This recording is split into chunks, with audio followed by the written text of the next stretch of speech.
दोस्तों आज मैं प्रिजन ब्रेक 3 के सभी एपिसोड एक ही वीडियो में लेकर आया हूँ। जिन दोस्तों को ये सीरीज बिना ब्रेक देखनी है तो ये वीडियो देख सकते हैं, और अगर इसका 4th सीजन देखना चाहते हैं तो इस वीडियो को पूरा देखें और अपने दोस्तों के साथ शेयर करें। अगर ये वीडियो 2 लाख क्रॉस कर गई तो मैं 4th सीजन भी लेकर आ जाऊंगा। पिछले सीजन में हमने देखा जेल से भागने के बाद माइकल और उसके साथी पुलिस और FBI से बचते फिर रहे थे, लेकिन फिर भी कई साजिशों के बाद माइकल पकड़ा जाता है और उसके कुछ साथी मारे जाते हैं। एलेक्स जो कि हाथ धोकर माइकल के पीछे पड़ा था वो भी पकड़ा जाता है और फिर इन दोनों को एक ही जेल में भेज दिया जाता है जिसका नाम है सोना, और ये दुनिया की सबसे खतरनाक जेलों में से एक है। अब आगे दोस्तों, पहले एपिसोड की शुरुआत करने से पहले मैं आपको बताना चाहता हूँ कि अगर आपने इसके पहले 2 सीजन नहीं देखे तो उनका लिंक आपको डिस्क्रिप्शन और आई बटन में मिल जाएगा। आप उनको भी देख सकते हैं क्योंकि ये दुनिया की सबसे फेमस वेब सीरीज में से एक है।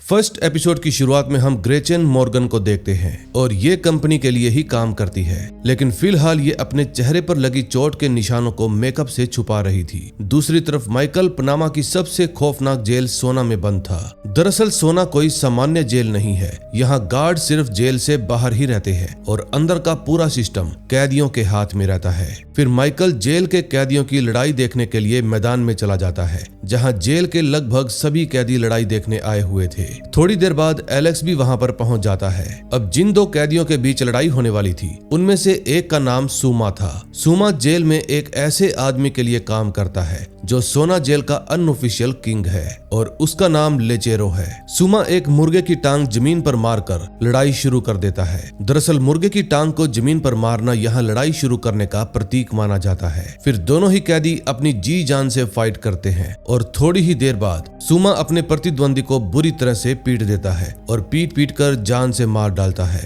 अब ये सब देखकर माइकल समझ जाता है कि इस जेल में सरवाइव करना बहुत ही मुश्किल है और अगर यहाँ पर सरवाइव करना है तो उसको नए लोगों से कनेक्शन बनाने पड़ेंगे। दूसरी तरफ लिंकन एक वकील से माइकल को सोना जेल से बाहर निकालने की बात करता है। वकील उसको समझाता है कि जो व्यक्ति एक बार सोना चला जाता है तो वो कभी भी जिंदा बाहर नहीं आ पाता।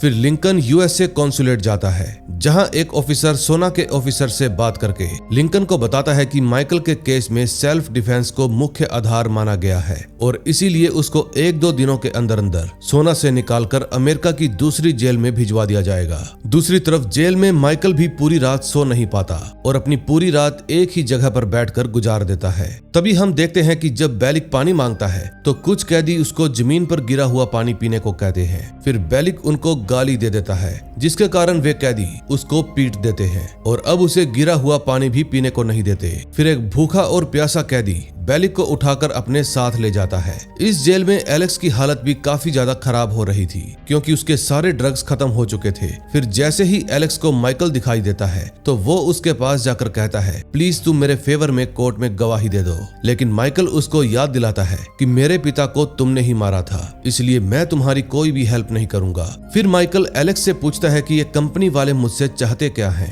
फिर एलेक्स कहता है कि मुझे तो सिर्फ इतना ही पता है कि कंपनी वाले चाहते थे तुम सोना जेल में भिजवा दिए जाओ। दूसरी तरफ जेल के बाहर एक औरत जोर जोर से रोते हुए अपने पति की लाश मांग रही थी। दरअसल ये उसी आदमी की पत्नी थी जिसको पिछली रात लड़ाई के दौरान सुमा ने मार दिया था। तभी हम एक और औरत माया को भी जेल में जाते हुए देखते हैं जो कि एक प्रोस्टिट्यूट थी और ये यहाँ पर लेचेरो के साथ समय बिताने के लिए आई थी। तभी जेल के बाहर लिंकन माइकल से मिलने के लिए आता है और बताता है कि कुछ ही समय में तुम्हारा इस जेल से ट्रांसफर कर दिया जाएगा। फिर माइकल लिंकन को सारा को ढूंढने के लिए कहता है। फिर जब माइकल वापस से जेल में आता है तो एक छोटा लड़का जो कि जेल का सबसे कम उम्र का कैदी था उससे दोस्ती करने की कोशिश करता है। उस लड़के का नाम लुइस था, लेकिन तभी सुमा भी माइकल के पास आ जाता है और उसको लिचेरो से मिलने के लिए अपने साथ चलने को कहता है। इस समय सुमा के साथ कुछ और नए कैदी भी थे जिनको वो लिचेरो से मिलवाने के लिए ले जा रहा था। माइकल के मना करने पर सुमा उसको चाकू दिखाकर धमकाता है, जिसके बाद माइकल मजबूरन उसके साथ जाने के लिए तैयार हो जाता है। अब माइकल और एलेक्स के साथ साथ और भी कई सारे कैदी लेचेरो के सामने जाकर खड़े हो जाते हैं और वो प्रोस्टिट्यूट माया भी इस वक्त वहां पर खड़ी थी जो कि माइकल को ही घूर रही थी। फिर लेचेरो माइकल को बताता है कि मैं तुम्हारे बारे में सब कुछ जानता हूँ और अगर तुमने यहाँ पर किसी भी तरह की चालाकी दिखाई तो उसका अंजाम सिर्फ मौत होगा। फिर वो एलेक्स को मुर्गे की टांग देकर माइकल से लड़ने के लिए कहता है, लेकिन एलेक्स मना कर देता है।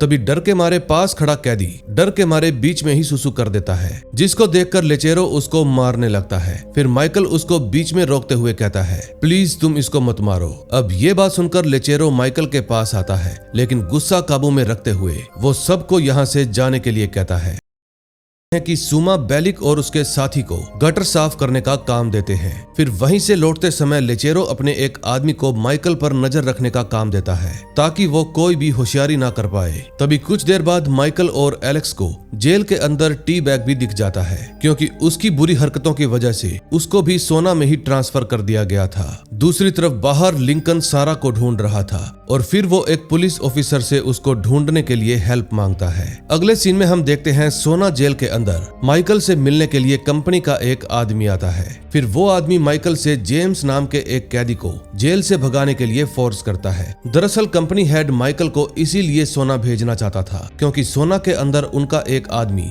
जेम्स फंसा हुआ था और वो जानता था कि माइकल के अलावा इस जेल से कोई भी भाग नहीं सकता। लेकिन माइकल उस आदमी की बातों को इग्नोर करके चला जाता है। फिर जेल के अंदर आते ही लेचेरो का वो आदमी जिसको लेचेरो ने माइकल पर नजर रखने को कहा था, वो माइकल पर चोरी का इल्जाम लगाकर उसको पीटने लगता है। फिर जल्दी ही वहाँ पर सुमा और लेचेरो भी आ जाते हैं और पूरा मामला शांत करवाते हैं। फिर जब माइकल के सेल की तलाशी ली जाती है तो उनको वहाँ से ड्रग्स मिलते हैं जो कि माइकल के नहीं थे। अब लेचेरो को भी लगता है कि शायद माइकल ने ही इन ड्रग्स को चुराया होगा, इसलिए वो माइकल को धमकी देकर वहाँ से चला जाता है। दूसरी तरफ लिंकन के पास पुलिस वाले का फोन आता है। पुलिस वाला बताता है कि सारा की मौत हो चुकी है, लेकिन जब लिंकन सारा की डेड बॉडी देखने जाता है तो पता चलता है कि वो लाश सारा की नहीं है। दूसरी तरफ जेल के अंदर टॉर्चर से परेशान होकर बेलिक का एक साथी जेल से भागने की कोशिश करता है, लेकिन बाहर जाते ही गार्ड उसको गोलियों से छलनी कर देते हैं। ये नजारा देखकर माइकल समझ जाता है कि यहाँ से भागना इतना भी आसान नहीं है,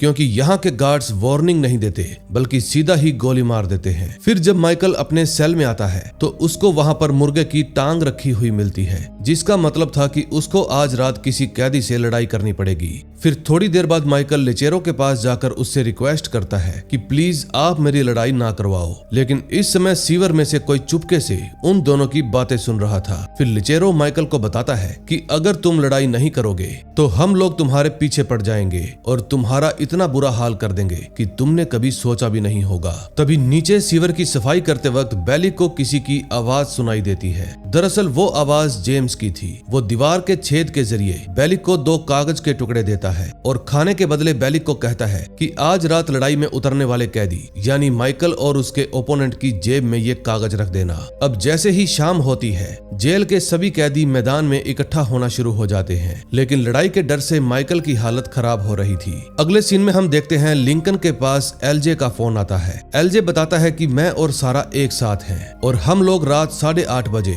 आपसे मिलने के लिए एक बिल्डिंग की छत पर आएंगे। दूसरी तरफ सेल में माइकल मुर्गे की टांग पकड़े अपनी लड़ाई के बारे में ही सोच रहा था। तभी वहाँ एलेक्स भी आ जाता है और उससे बात करने लगता है। उनकी बातों से एक बात तो साफ हो जाती है कि एलेक्स भी माइकल की चिंता कर रहा था। फिर बाहर जाकर माइकल और उसका ओपोनेंट लड़ाई के आदेशों का इंतजार करने लगते हैं। फिर लेचेरो उनको नियम बताता है कि किसी भी हथियार का इस्तेमाल लड़ाई में नहीं होगा और लड़ाई तब तक नहीं रुकेगी जब तक कोई एक मर ना जाए, और इतना कहकर वो लड़ाई शुरू कर देता है। फिर उन दोनों के बीच में काफी देर लड़ाई चलती है और जल्दी ही माइकल अपने ओपोनेंट को नीचे गिरा देता है, लेकिन तभी उसका ओपोनेंट माइकल पर चाकू से हमला करने की कोशिश करता है, लेकिन एलेक्स उसको रोककर मार डालता है और लेचेरो को बताता है कि इस आदमी ने नियम तोड़ा था, इसीलिए मुझे इसको मारना पड़ा। दूसरी तरफ बिल्डिंग की एक छत पर मॉर्गन लिंकन से मिलने के लिए आती है और उसको एक फोन देती है। उस फोन में एक वीडियो थी। दरअसल कंपनी वालों ने एलजे और सारा को पकड़ लिया था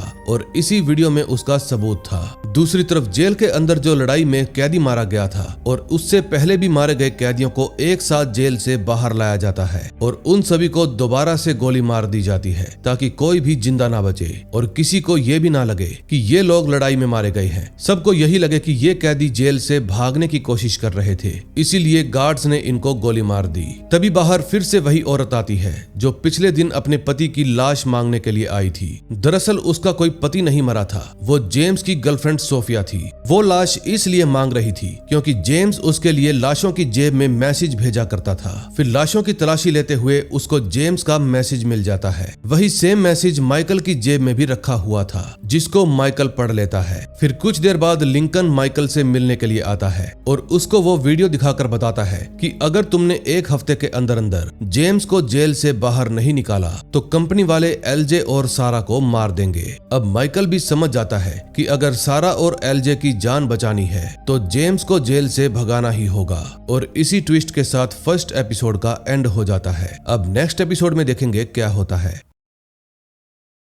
सेकंड एपिसोड में हम देखते हैं माइकल और लुइस पानी की लाइन में लगे हुए थे। तभी लुइस माइकल को बताता है कि 1 साल पहले यहाँ पर दंगे हुए थे और तभी से लेकर अब तक यहाँ पर पानी की भारी समस्या चल रही है। फिर माइकल उससे जेम्स के अपराधों के बारे में पूछता है। लुइस बताता है कि एक क्लब की छोटी सी लड़ाई में जेम्स ने मेयर के लड़के को मार डाला था और उसी के बाद उसको सोना भेज दिया गया, लेकिन कई हफ्तों से वो जेल में दिखाई नहीं दिया। तभी लाइन में अचानक से माहौल बदल जाता है क्योंकि पाउंटी बेलिक को पानी लेने से रोक देता है और उसको लाइन से बाहर भगा देता है। तभी सुमा पैसे लेकर एक आदमी को पानी से भरे ड्रम पर धक्का दे देता है और सारा का सारा पानी जमीन पर गिर जाता है। अब पानी गिरते ही कैदियों के बीच में तनाव बढ़ जाता है क्योंकि सभी कैदियों को पानी चाहिए था, यानी जल है तो जीवन है। इस जेल में जिसके पास भी पानी है वही दूसरों पर हावी है। तभी पानी को लेकर पाउंटी और लचेरों में बहस हो जाती है और जेल का माहौल और गर्म हो जाता है। तभी माइकल बेलिक से जेम्स के बारे में पूछता है और पूछता है कि उसने तुमको पर्ची कहां से दी थी। फिर बेलिक पानी के बदले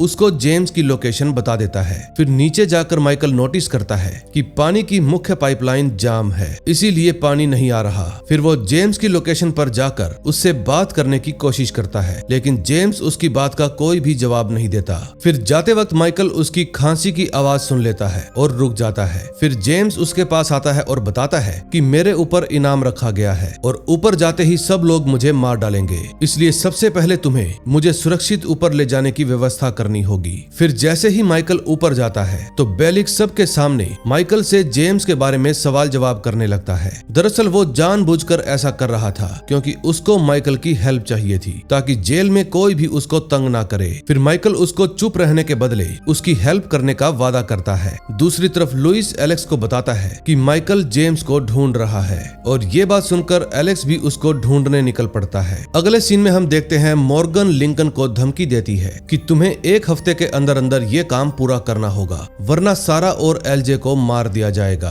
फिर लिंकन गुस्से में कहता है कि अगर सारा और एलजे को कुछ भी हुआ तो मैं तुम्हारी पूरी फैमिली को खत्म कर दूंगा। फिर वो मॉर्गन से उसका नाम पूछता है और मॉर्गन अपना नाम सुजान बताती है। तभी हम देखते हैं कि सुक्रे अपनी गर्लफ्रेंड को याद करते हुए एक गन खरीदकर सीधा बेलिक से मिलने पहुंच जाता है। फिर वो बेलिक से अपनी गर्लफ्रेंड के बारे में पूछता है, लेकिन बेलिक उसको कुछ भी नहीं बताता। फिर सुक्रे उसको गन दिखाकर सच बोलने को कहता है, लेकिन बेलिक कहता है कि मेरे पास उसकी लोकेशन नहीं है। दरअसल उसने देख लिया था कि सुक्रे की गर्लफ्रेंड का फोन रास्ते में ही गिर गया और इसीलिए वो उसको कॉल नहीं कर पाएगी। और फिर इस बात का फायदा उठाकर बेलिक ने उसको बेवकूफ बनाया। अब ये बात सुनकर सुक्रे खुश हो जाता है और अपनी गर्लफ्रेंड को ढूंढने के लिए निकल जाता है। दूसरी तरफ एलेक्स भी नीचे अंधेरे और बदबू में जेम्स को ढूंढ रहा था। फिर काफी ढूंढने पर उसको लगता है कि यहाँ पर कोई भी नहीं है, लेकिन तभी खांसी की आवाज सुनकर वो जेम्स तक पहुंच ही जाता है। अगले सीन में हम देखते हैं लिंकन माइकल से मिलने के लिए आता है और उसको कुछ पैसे भी देता है। माइकल वादा करता है कि चाहे जान भी देनी पड़े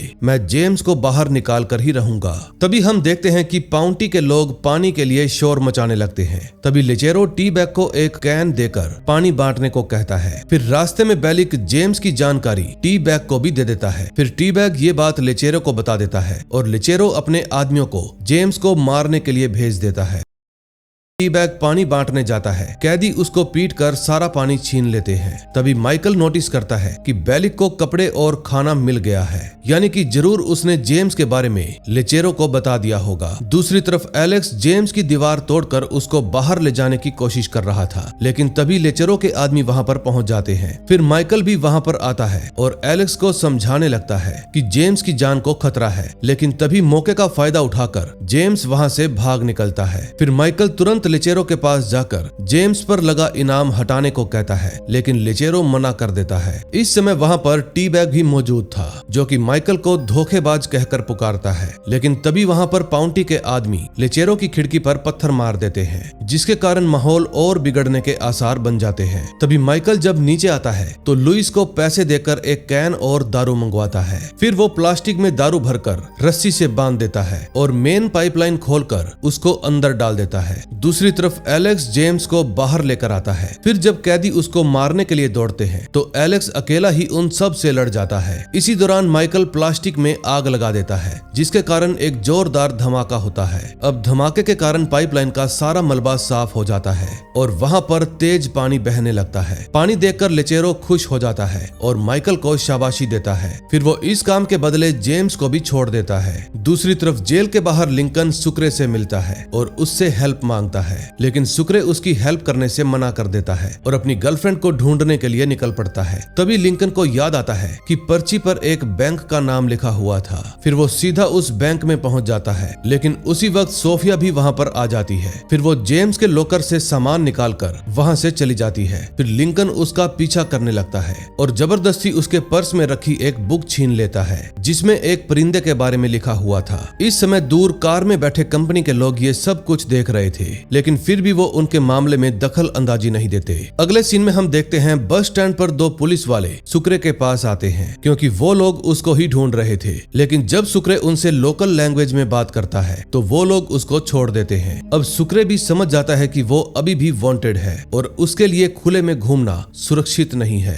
दूसरी तरफ लिंकन जब अपने अपार्टमेंट में जाता है तो सुजान मॉर्गन वहां पर उसका पहले से ही इंतजार कर रही थी। फिर वो लिंकन से वो किताब लेकर चली जाती है, लेकिन लिंकन को पहले से ही पता था कि कंपनी वाले यहाँ पर जरूर आएंगे, इसीलिए उसने असली किताब छुपाकर उसको नकली किताब दे दी थी। दूसरी तरफ जेल के अंदर लिचेरो के लोग पाउंटी को सबके सामने पानी में डुबोकर मार डालते हैं और यही लिचेरो का इंसाफ था, क्योंकि जिसने पानी की बेइज्जती की उसको पानी से ही मार डाला। अब क्योंकि जेल में पानी की कोई भी कमी नहीं थी, इसलिए जेल का माहौल बिल्कुल शांत था। तभी अंत में जेम्स माइकल से पूछता है कि तुम्हारा भागने का क्या प्लान है, लेकिन माइकल उसकी बात का कोई भी जवाब नहीं देता, क्योंकि उसके पास कोई प्लान है ही नहीं। अब नेक्स्ट एपिसोड में देखेंगे क्या होता है। थर्ड एपिसोड में हम देखते हैं लिंकन जेम्स की बर्ड बुक पढ़ रहा था। उसको बर्ड बुक में कुछ अजीब से नंबर मिलते हैं, लेकिन तभी उसके दरवाजे के नीचे से एक इन्वेलप अंदर आता है। दरअसल ये इन्वेलप कंपनी की तरफ से ही भेजा गया था, जिसमें एलजे और सारा की कुछ तस्वीरें थी और उन दोनों को बांध कर रखा गया था। तस्वीर में सारा अखबार की हेल्प से एक लोकेशन बताने की कोशिश कर रही थी, जिसको लिंकन तुरंत नोटिस कर लेता है। तभी कुछ देर बाद वहां पर सुक्रे भी आ जाता है और लिंकन से पैसे मांगने लगता है। फिर लिंकन उसको बताता है कि पैसे कहीं खो गए हैं और फिर वो सुक्रे को सारा और एलजे की तस्वीरें दिखाता है। ये देखकर सुक्रे बहुत ही दुखी हो जाता है और वहां से चला जाता है। दूसरी तरफ सोना जेल में फिर से सुमा एक आदमी के पैसे छीनकर उसके साथ मारपीट करने लगता है। फिर कुछ घंटों बाद माइकल लिचेरो के पास जाता है और कहता है कि मैं भी तुम्हारी गैंग में शामिल होना चाहता हूँ। दरअसल माइकल जानता था कि अगर उसको जेम्स को सोना से बाहर निकालना है तो उसको लिचेरो की हेल्प की जरूरत पड़ेगी, लेकिन लिचेरो उसको डांटते हुए कहता है कि अगर तुम्हें लगता है कि मुझे तुम्हारी जरूरत है तो ऐसा बिल्कुल नहीं है, और अगली बार तुमने ऐसी बात करी तो मैं तुम्हारी हड्डियां तोड़ दूंगा। अब लिचेरो ने साफ साफ माइकल को उसकी औकात दिखा दी थी। ये बात सुनने के बाद माइकल वहां से चला जाता है। अगले सीन में हम देखते हैं लिंकन जेल में माइकल से मिलने के लिए आता है और उसको बर्ड बुक के बारे में बताता है। फिर वो माइकल को जेम्स की गर्लफ्रेंड के बारे में भी बताता है और सारा की तस्वीर दिखाकर समझाता है कि तस्वीर में अखबार के जरिए सारा किसी सेंटर की लोकेशन बताना चाहती है। फिर माइकल लिंकन को कहता है कि तुम जल्दी से जल्दी उस लोकेशन का पता करो और सारा को वहां से बाहर निकालो। दरअसल 3 दिन बीत चुके थे और माइकल के पास अभी भी कोई प्लान नहीं था कि वो जेम्स को इस जेल से बाहर कैसे निकालेगा। फिर वहां से निकलकर माइकल सीधा लुइस के पास जाता है और उससे लिचेरो के बारे में पूछने लगता है। लुइस बताता है कि लिचेरो के पास एक फोन है जिसकी हेल्प से वो बाहर के लोगों से अक्सर बात करता रहता है। दूसरी तरफ लिचेरो को एक आदमी उसके बेचे हुए ड्रग्स के पैसे देता है और पैसे मिलते ही लेचेरो को सुमा पर शक होने लगता है कि शायद वो उसके पैसों में हेराफेरी कर रहा है। फिर लेचेरो टी बैग को जेल के नाई से अपॉइंटमेंट लेने के लिए भेजता है। दूसरी तरफ लिंकन मॉर्गन से कहता है कि मुझे सारा से बात करनी है, लेकिन मॉर्गन उसको साफ मना कर देती है। तभी लिंकन कहता है कि माइकल कोई साधारण आदमी नहीं है, तुम उसको ऐसा वैसा मत समझना, वो तुम्हारे सारे काम कर सकता है, वो काम भी जो कंपनी कई सालों से करने की सोच रही है, लेकिन हर बार नाकाम हो जाती है। और अगर तुम्हें माइकल को अपने पक्ष में रखना है तो तुम्हें उसकी बातें माननी होगी। तभी हम देखते हैं कि सोफिया जेल में जेम्स से मिलने के लिए जाती है। सोफिया जेम्स को बताती है कि लिंकन तुम्हारी बर्ड बुक लेकर गया है, और फिर वो माइकल के बारे में भी पूछती है। जेम्स बताता है कि माइकल जेल के अंदर मेरी हेल्प कर रहा है और तुम्हें माइकल और लिंकन के मामलों से दूर रहना चाहिए। लेकिन वापस जाते समय सोफिया एंट्री रजिस्टर में लिंकन का पता देख लेती है। तभी हम देखते हैं कि माइकल लेचेरो के एरिया में जाकर उसके फोन तक पहुंचने की कोशिश कर रहा था, लेकिन तभी वहां पर सुमा आ जाता है और माइकल को धमकी देता है कि अगर तुम इस एरिया में दोबारा दिखे तो मैं तुम्हें मार मार कर तुम्हारा भूत बना दूंगा। दूसरी तरफ एलेक्स की भी हालत खराब होती जा रही थी, क्योंकि लंबे समय से ड्रग्स न मिलने के कारण उसको तरह तरह के भ्रम होने लगे थे। अगले सीन में हम देखते हैं लेचेरो जब फोन पर बात कर रहा था तो उसका फोन डिस्चार्ज हो जाता है, इसलिए वो उसको चार्जिंग पर लगाकर चला जाता है। तभी मौके का फायदा उठाकर माइकल टी बैग से फोन लेने को कहता है, लेकिन टी बैग साफ साफ इनकार कर देता है। फिर माइकल उसको याद दिलाता है कि इस जेल में सब लोग धार्मिक हैं, और अगर उनको पता चल गया कि तुम एक बलात्कारी और पीडोफाइल हो तो सब लोग तुम्हें कुत्ते की मौत मार डालेंगे। अब ये बात सुनकर टी बैग डर जाता है और माइकल की हेल्प करने के लिए तैयार हो जाता है। फिर थोड़ी देर बाद जेम्स माइकल से मिलने के लिए आता है और कहता है कि लिंकन को मेरी बर्ड बुक वापस करनी चाहिए, लेकिन माइकल उसको सारा की तस्वीर दिखाते हुए कहता है कि मुझे तुम्हारी नहीं बल्कि सारा की जान बचाने की चिंता है। तभी हम देखते हैं कि लेचेरो जब फोन पर बात कर रहा था तो उसका फोन फिर से डिस्चार्ज हो जाता है, क्योंकि किसी ने चार्जर का प्लग ही निकाल दिया था। ये देखकर लेचेरो गुस्से में बौखला जाता है और सोचने लगता है कि ऐसा किसने किया होगा। दूसरी तरफ एलेक्स से मिलने के लिए एक सरकारी वकील आता है और बताता है कि तुम्हारी सुनवाई की तारीख 1 साल बाद रखी गई है। ये बात सुनकर एलेक्स टूट जाता है और अपनी हालत के बारे में बताकर वकील से ड्रग की डिमांड करता है, लेकिन जब वकील उसको इनकार कर देता है तो एलेक्स पागलों की तरह चिल्लाने लगता है, जिसके कारण गार्ड उसके पैरों के पास गोली चला देते हैं। दूसरी तरफ लेचेरो अपना फोन फिर से चार्जिंग पर लगाकर शेविंग करवाने के लिए चला जाता है। अब टी बैग इसी मौके का फायदा उठाता है और माइकल को लेचेरो का फोन पकड़ाते हुए कहता है कि अब तुम्हारे पास सिर्फ 30 मिनट है, 30 मिनट के अंदर तुम ये फोन मुझे वापस दे देना। फिर माइकल तुरंत लिंकन के पास कॉल करता है और कहता है कि मुझे सारा से बात करनी है, लेकिन लिंकन बताता है कि अभी कंपनी वाले सारा से बात करवाने के लिए बिल्कुल भी तैयार नहीं है और मैं भी अभी मॉर्गन से ही मिलने के लिए जा रहा हूँ। इस समय सोफिया भी लिंकन का ही पीछा कर रही थी, क्योंकि वो जानना चाहती थी कि लिंकन आखिर करना क्या चाहता है। दूसरी तरफ लेचेरो अपनी दाढ़ी बनवाने के लिए नाई के पास पहुंच जाता है और इस काम में उसको करीब आधा घंटा लगने वाला था। तभी कुछ देर बाद लिंकन मॉर्गन के पास पहुंच जाता है और उसको माइकल की बात सारा से करवाने के लिए कहता है। फिर बार बार समझाने पर मॉर्गन लिंकन की बात मान लेती है। फिर जब माइकल सारा से बात करता है तो सारा माइकल को कोड वर्ड में अपनी लोकेशन का हिंट दे देती है और कहती है कि तुम 3 बजे से पहले यहाँ पर पहुंच जाना। इसलिए माइकल तुरंत लिंकन को फोन करके बताता है कि सारा किसी लॉस ओलोस नाम की बिल्डिंग के बारे में बात कर रही थी, 3 बजे तक वहां पर पहुंचना होगा। फिर माइकल लेचेरो के आने से पहले उसका फोन उसकी जगह पर वापस रख देता है, लेकिन ऐन मौके पर लेचेरो भी वहां पर आ जाता है, इसलिए माइकल छिप जाता है। फिर टी बैग लेचेरो और उसके आदमियों का ध्यान भटकाता है और इसी मौके का फायदा उठाकर माइकल वहां से खिसक लेता है, लेकिन लेचेरो अपना फोन देखकर समझ जाता है कि किसी ने इस फोन का इस्तेमाल किया है, इसलिए वो लास्ट नंबर पर डायल करता है जो कि लिंकन का था, लेकिन लिंकन ये फोन नहीं उठाता। तभी सोफिया लिंकन पर चाकू तान देती है और उससे पूरे मामले के बारे में पूछती है कि आखिर यहाँ पर चल क्या रहा है। फिर लिंकन उसको बताता है कि जेम्स कोई सामान्य मछुआरा नहीं है, बल्कि वो कंपनी का आदमी है और अगर माइकल ने उसको सोना से बाहर नहीं निकाला तो कंपनी वाले माइकल की गर्लफ्रेंड और मेरे बेटे को मार डालेंगे। तभी टैक्सी में जाते वक्त लिंकन को पता चलता है कि लॉस ओलोस एक रेड लाइट एरिया है, इसलिए वो सीधे वहीं पर पहुंच जाता है। दूसरी तरफ जेम्स एलेक्स से माइकल के बारे में पूछता है और और एलेक्स उसको चेतावनी देते हुए कहता है कि अगर माइकल किसी को भी बचाना चाहता है तो वो उसको बचाकर ही छोड़ता है, और अगर किसी को बर्बाद करना चाहता है तो वो उसको हर हाल में बर्बाद करके ही मानता है। दूसरी तरफ लिंकन लॉस ओलोस पहुंचने के बाद जिस घर के अंदर जाता है वहां के टूटे हुए शीशे के अंदर से झांक कर देखता है और समझ जाता है कि सारा और एलजे यहीं पर है। इसलिए वो सीधा ही अंदर जाता है और जैकर को मारकर सारा और एलजे को बचाने की कोशिश करता है, लेकिन कंपनी वाले उन दोनों को वहां से ले जाते हैं और लिंकन की सारी मेहनत पर पानी फिर जाता है। फिर कंपनी के लोग मॉर्गन को कॉल करके बताते हैं कि लिंकन की इस घटिया सी हरकत की वजह से हमें लोकेशन चेंज करनी पड़ रही है। फिर लिंकन भी माइकल को ये बुरी खबर सुनाने के लिए जाता है और बताता है कि मैं मेरे बेटे और सारा को बचाने में नाकामयाब रहा, और अब अगर तुम सारा को बचाना चाहते हो तो तुम्हें हर हाल में जेल से भागना ही होगा। फिर कुछ देर बाद जेम्स माइकल के पास आता है और बताता है कि हम दोनों की हालत एक जैसी है, लेकिन माइकल जवाब देते हुए कहता है कि जब तक तुम्हारी गर्लफ्रेंड भी मेरी गर्लफ्रेंड की तरह कंपनी के पास कैद नहीं होगी तब तक हमारी स्थिति एक जैसी नहीं हो सकती।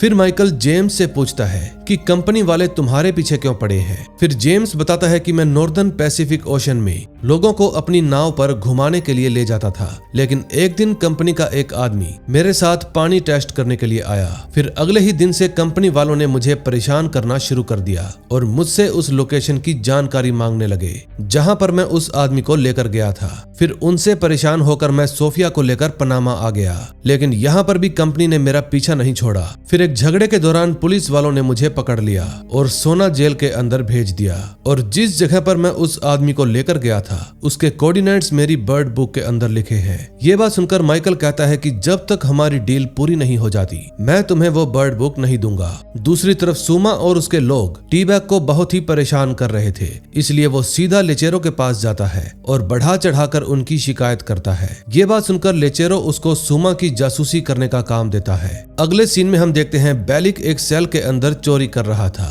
लेकिन तभी वो एलेक्स और माइकल को इस जेल से भागने के बारे में बात करते हुए सुन लेता है, और फिर बेलिक को भी पता चल जाता है कि दोनों भागने की तैयारी कर रहे हैं। तभी थोड़ी देर बाद माइकल खिड़की से एक आदमी को केमिकल से लाश को डिस्पोज करते हुए देख लेता है, क्योंकि ये केमिकल इसी काम में आता है। दूसरी तरफ लिंकन जब अपने कमरे के पास लौटता है तो उसको सुकरे नशे में बेहोश मिलता है, इसलिए वो उसको अपने कमरे में ले जाकर सुला देता है। लेकिन तभी उसके पास मॉर्गन का फोन आता है। मॉर्गन उसकी हरकतों से गुस्सा होकर कहती है कि नीचे गैराज में तुम्हारे लिए एक गिफ्ट रखा है। फिर लिंकन नीचे जाकर जैसे ही उस बॉक्स को खोलता है तो उसको उसके अंदर सारा का कटा हुआ सिर मिलता है, जिसको देखकर उसकी सांसें रुक जाती है, और इसी के साथ थर्ड एपिसोड का एंड हो जाता है। अब नेक्स्ट एपिसोड में देखेंगे क्या होता है।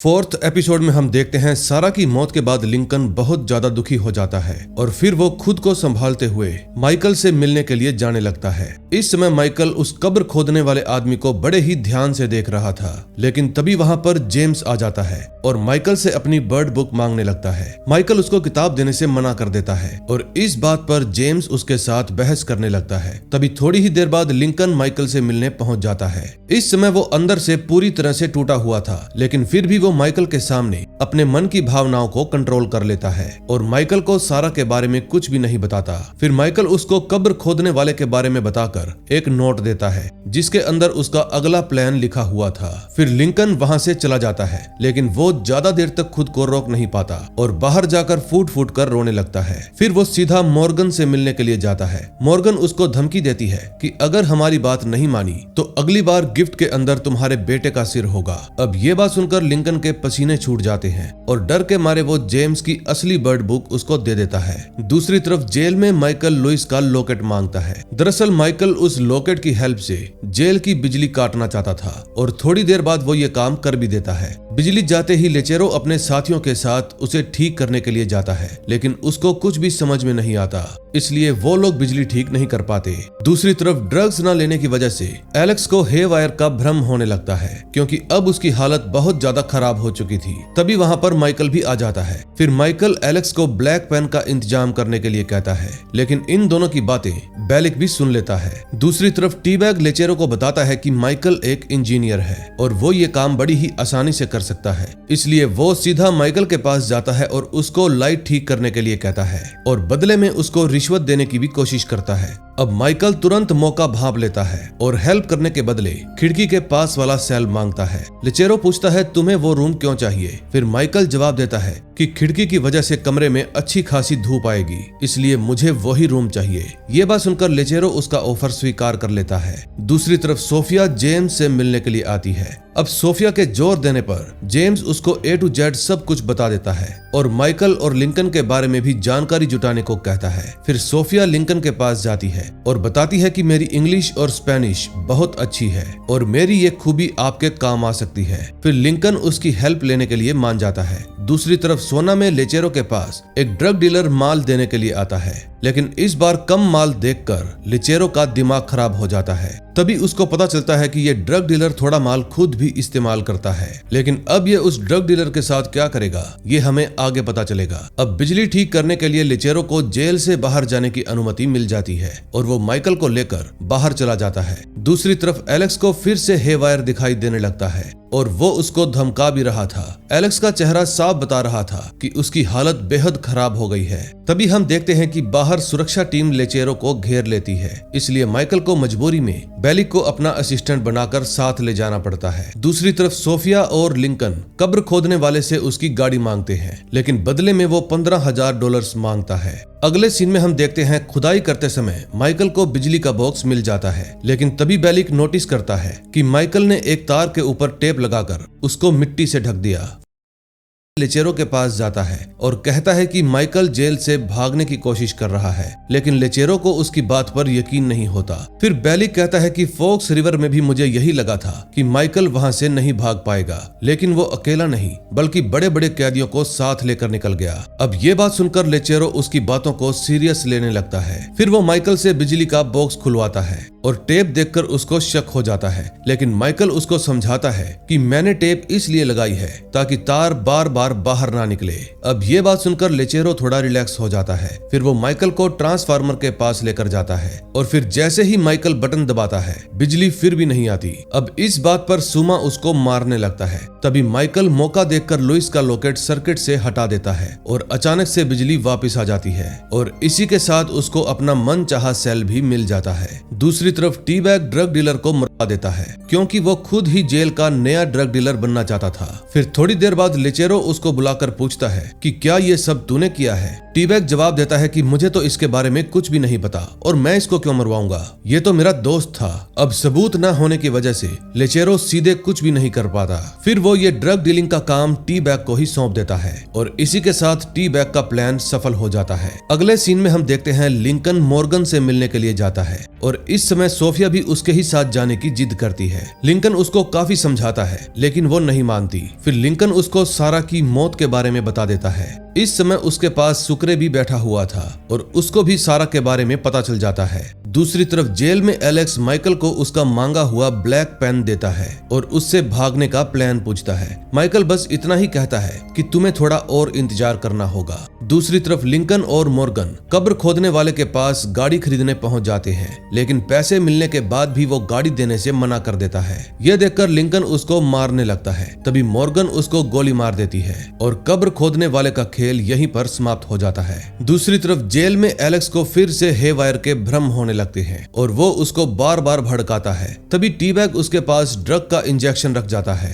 ताकि वो थोड़ा स्टेबल हो सके। दूसरी तरफ लेचेरो बेलिक को पकड़कर उसके ऊपर गर्म कॉफी गिराकर उसको टॉर्चर करने लगता है क्योंकि उसकी बात झूठी साबित हो गई थी। इतने में एलेक्स भी ड्रग्स ले लेता है और ड्रग्स लेने के बाद उसका आत्मविश्वास दोबारा से लौट आता है। फिर वो माइकल के पास जाकर चेतावनी देता है कि अगर तुमने मुझे ट्विनर की तरह मैनिपुलेट करने की कोशिश की तो ये तुम्हारी सबसे बड़ी गलती होगी और अगर तुमने मुझे यहाँ पर अकेले छोड़कर भागने की सोची तो भी मैं तुम्हें बुरी मौत मारूंगा। दूसरी तरफ कब्र खोदने वाले की मौत के बाद उसकी जगह सुक्रे ले लेता है और उसका काम करने लगता है। ये सब देखकर माइकल बेहद खुश हो जाता है क्योंकि धीरे धीरे उसका प्लान सक्सेसफुल हो रहा था। दूसरी तरफ जेम्स को मेल में उसकी बर्ड बुक मिल जाती है जिसके अंदर एक नोट भी लिखा हुआ था, तुम्हारा समय खत्म हो रहा है। तभी माइकल अपनी खिड़की से देखता है कि सुक्रे लाशों के ऊपर केमिकल डाल रहा है और फिर वो लाशों के ऊपर केमिकल डालने के बहाने उस केमिकल को फेंस के ऊपर भी लगा देता है ताकि ये लोहे की तारें कमजोर पड़ जाएं और यही माइकल का प्लान था। अब नेक्स्ट एपिसोड में देखेंगे क्या होता है। 5th एपिसोड में हम माइकल को देखते हैं जो रात में एक चूहे को खाना खिलाने के बहाने ये जांच कर रहा था कि गार्ड कितने अलर्ट हैं। लेकिन गार्ड इतने ज्यादा सतर्क थे कि वो 1 सेकंड में ही उस चूहे को मार गिराते हैं। ये देखकर माइकल समझ जाता है कि रात में भागना नामुमकिन है और अब उसको कोई दूसरा तरीका सोचना पड़ेगा। नेक्स्ट डे सोना में एक नया कैदी आता है जिसका नाम जोजेफ है। फिर जेल में आते ही सुमा उसकी खूब तोड़ता है और मार मार कर उसका स्वागत करता है और उसके सारे पैसे भी छीन लेता है।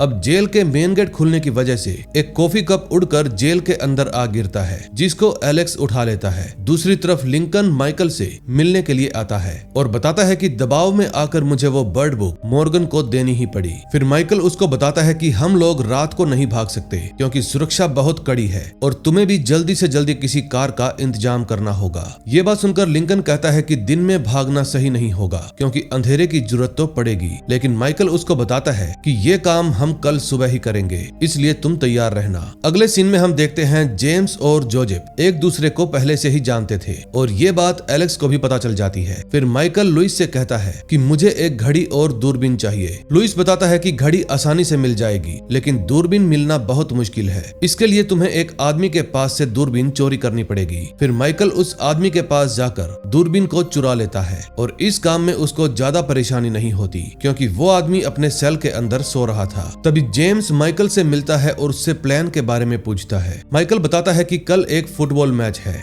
जिसको देखने में जेल के सभी लोग व्यस्त होंगे और उसी समय हम खिड़की तोड़कर यहाँ से भाग जाएंगे लेकिन इसके लिए हमें गार्ड की कमजोरी ढूंढनी पड़ेगी। फिर माइकल खिड़की से दूरबीन लगाकर गार्ड को बड़े ही ध्यान से देखने लगता है। माइकल गौर करता है कि गार्ड तेज धूप के कारण लगभग ब्लाइंड हो जाता है यानी सिर्फ शेड वाली जगह पर ही निगरानी करता है। अब माइकल को उस गार्ड की कमजोरी मिल गई थी। तभी नीचे बेलिक जोजिप को खाना देकर उससे दोस्ती करने लगता है क्योंकि उसको पता है कि समय आने पर यह भी उसके काम आ सकता है। अगले सीन में हम देखते हैं अगेस्टो यानी कि लेचेरो का भाई सुग्रे को पकड़कर उसको सोना जेल में ड्रग ट्रांसफर करने का काम देता है और बदले में उसको $15,000 देने का वादा भी करता है। अब ये ऑफर सुग्रे को सही लगता है इसलिए वो ये डील मान जाता है। तभी लुइस माइकल को घड़ी लाकर देता है जिसको माइकल बड़े ही ध्यान से देखने लगता है। फिर वो उस दूरबीन को लेकर जेम्स के पास जाता है और उसको गार्ड पर नजर रखने के लिए कहता है। फिर माइकल ये भी कंफर्म करता है कि वो एलेक्स को अपने साथ नहीं लेकर जाएगा। तभी जेम्स भी दूरबीन से उस गार्ड को ऑब्जर्व करने लगता है और उसको पता चलता है कि गार्ड को उनकी दिशा में घूमने में पूरे 6 मिनट लगते हैं। दूसरी तरफ नीचे एलेक्स जोजिप को देखकर समझ जाता है कि वो माइकल और जेम्स की जासूसी करने के लिए जा रहा है। फिर जब जोजिप माइकल और जेम्स के सेल के पास जाकर उनकी बातें सुनने लगता है तो माइकल को भी आइडिया हो जाता है कि बाहर कोई उनकी बातें सुन रहा है। इसलिए जैसे ही वो बाहर देखने के लिए जाता है जोजिप वहां से भाग जाता है लेकिन बाहर एलेक्स उसको पकड़ लेता है और सीधे सीधे शब्दों में चेतावनी देता है कि अगर तुमने अपने काम से काम नहीं रखा तो तुम्हारा हश्र बहुत बुरा होगा। अगले सीन में हम देखते हैं लिंकन और सोफिया कार लेकर जंगल में जा रहे थे। तभी आर्मी वाले उनको पकड़ लेते हैं लेकिन थोड़ी बहुत बातचीत करने के बाद वो उनसे माफी मांगकर वहां से एक पोर्ट की तरफ निकल जाते हैं। पोर्ट पर पहुंचकर लिंकन एक स्थानीय व्यक्ति से पूछता है कि अंतरराष्ट्रीय जल कहां से शुरू होता है। फिर वो आदमी बताता है कि इंटरनेशनल वाटर तक पहुंचने के लिए लगभग 12 नॉटिकल मील जाना पड़ता है। अब ये जानकारी लेकर लिंकन और सोफिया वहां से निकल जाते हैं। दूसरी तरफ जेल के अंदर माइकल की नजर एक एडमिन के सेल में रखे माइक्रोवेव पर पड़ती है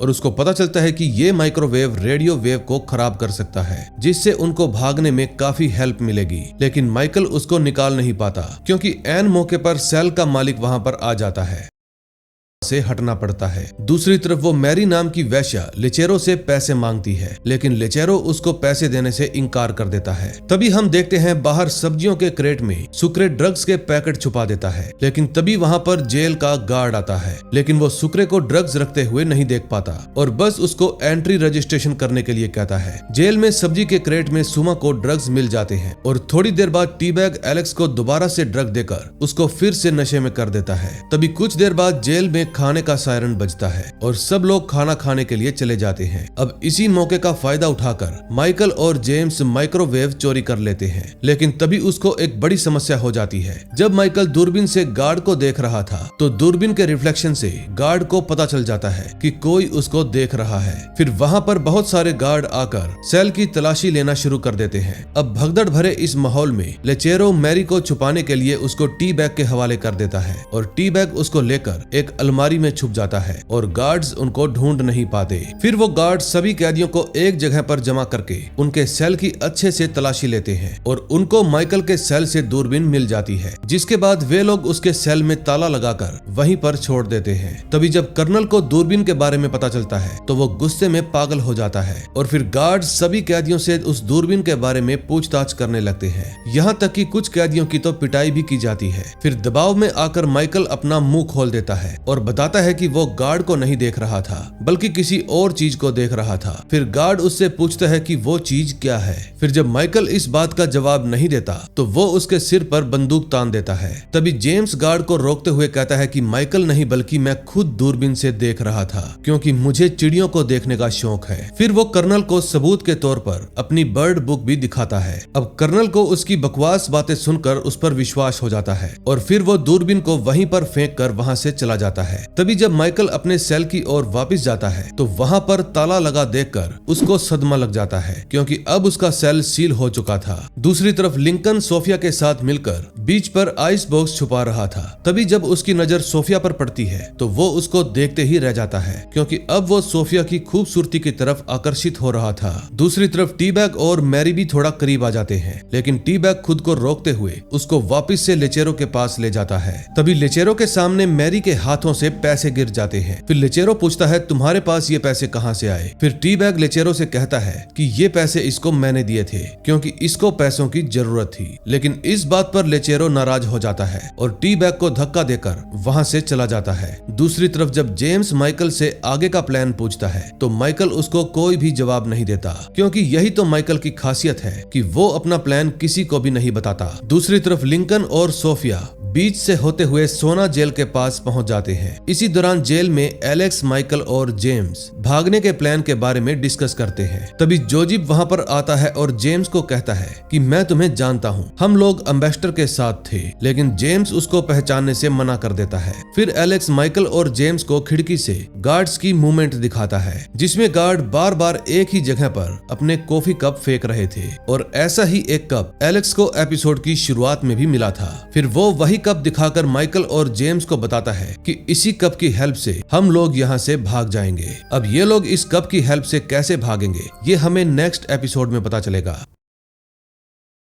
6th एपिसोड में हम देखते हैं सुमा एक नए कैदी को मारकर उसकी अंगूठी छीन लेता है और फिर वो उस अंगूठी को लेकर लेचेरो को देने की कोशिश करता है। लेकिन तभी लुइस की बास्केटबॉल की वजह से लेचेरो के ऊपर डस्टबिन का कूड़ा गिर जाता है। लेकिन लेचेरो अपने गुस्से को नियंत्रण रखता है और लुइस को ये गलती दोबारा ना करने की चेतावनी देता है। तभी डस्टबिन में उसको एक सिगार मिलता है जिसको वो उठाकर अपने पास रख लेता है। दूसरी तरफ माइकल जोजिब से बात करके जेम्स के बारे में जानकारी निकालने की कोशिश करता है। पूछने पर जोजिब बताता है कि जेम्स और मैं दोनों एम्बेसडर होटल में काम करते थे, लेकिन अब वो मुझे पहचानने से ही इनकार कर रहा है। इतने में वहां पर जेम्स भी आ जाता है और फिर माइकल को टॉपिक बदलना पड़ता है। फिर माइकल जेम्स को बताता है कि हम लोग 3:30 बजे यहाँ से भाग जाएंगे, लेकिन इसके लिए हमें एक सीढ़ी बनानी पड़ेगी। तभी हम देखते हैं कि लाइन में बेलिक भी जोजिब से दोस्ती करने की कोशिश करता है, लेकिन जोजिब उसको बुरी तरह से बेइज्जत करके भगा देता है। फिर जब लिंकन माइकल से मिलने के लिए आता है तो माइकल उसको गार्ड के कॉफी पीने का शेड्यूल समझाता है क्योंकि एलेक्स के प्लान के अनुसार उनको उस कॉफी के अंदर नशा मिलाना होगा।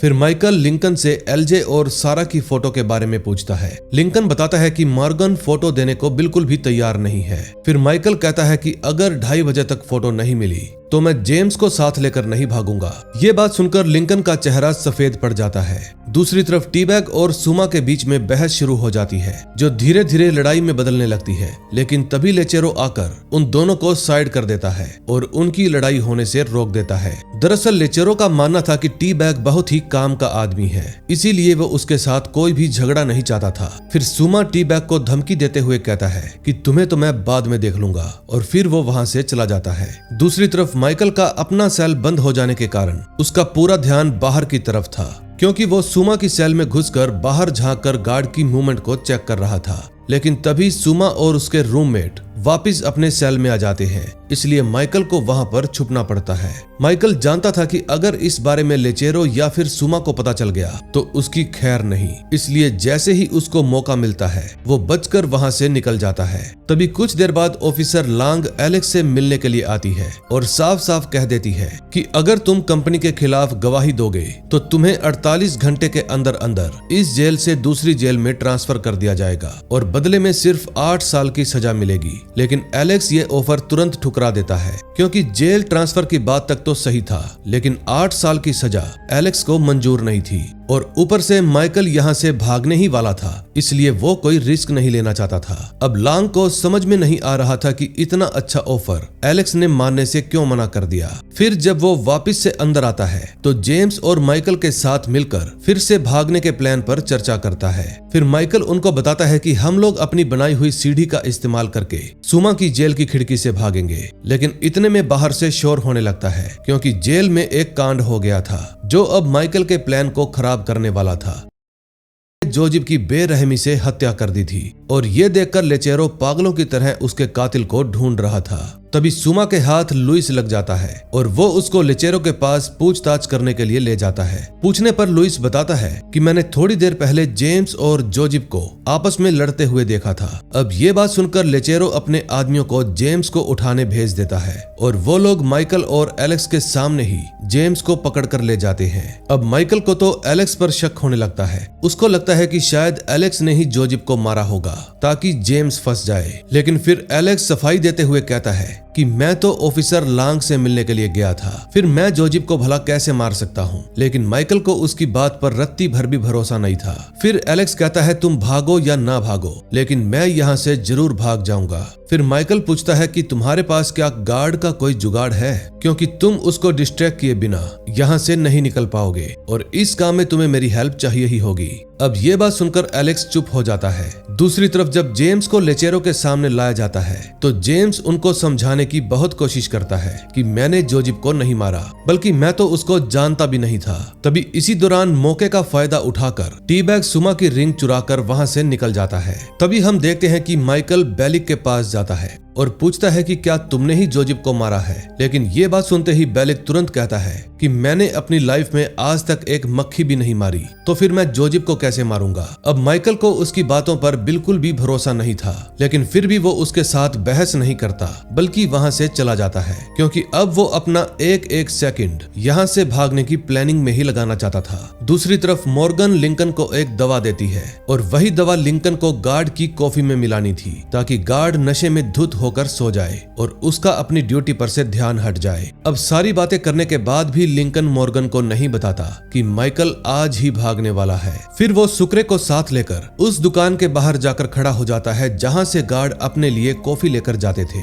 तभी थोड़ी देर बाद जैसे ही एक गार्ड कॉफी लेकर निकलता है, लिंकन उसकी कॉफी को गिरा देता है और फिर माफी मांगते हुए उसको अपनी कॉफी ऑफर कर देता है जिसमें दवा मिलाई हुई थी। लेकिन उसके प्लान पर पानी फिर जाता है क्योंकि दुकान वाला उस गार्ड को तुरंत एक नई कॉफी दे देता है। लेकिन तभी वहां पर सोफिया आ जाती है और जानबूझकर गार्ड के सामने सोना जेल जाने का रास्ता पूछने लगती है। ये बात सुनकर गार्ड उसको खुद सोना जेल छोड़कर आने को कहता है। फिर सोफिया भी थोड़ी बहुत एक्टिंग करके उसके साथ जाने के लिए राजी हो जाती है और फिर लिंकन से दवा वाली कॉफी लेकर गार्ड की कार में जाकर बैठ जाती है, क्योंकि अब उसको ही गार्ड को बहला फुसलाकर वो कॉफी पिलानी थी। अगले सीन में हम देखते हैं जेल में टी बैग माइकल के पास सुमा की रिंग लेकर आता है और कहता है कि जेम्स को बचाने का बस यही एक तरीका है। अब माइकल को उस रिंग के ऊपर जोजिब का खून लगाना था ताकि लेचेरो को ये लगे कि उसका कत्ल सुमा ने किया है। दरअसल टी बैग को ना तो जेम्स की परवाह थी और ना ही माइकल की, वो तो बस सुमा को मरवाना चाहता था। फिर जब माइकल रिंग पर खून लगाने के लिए जाता है तो इतना सारा खून देखकर उसकी हालत खराब होने लगती है। दूसरी तरफ जेम्स भी लेचेरो को लाख बार समझाने की कोशिश करता है कि मैं निर्दोष हूँ,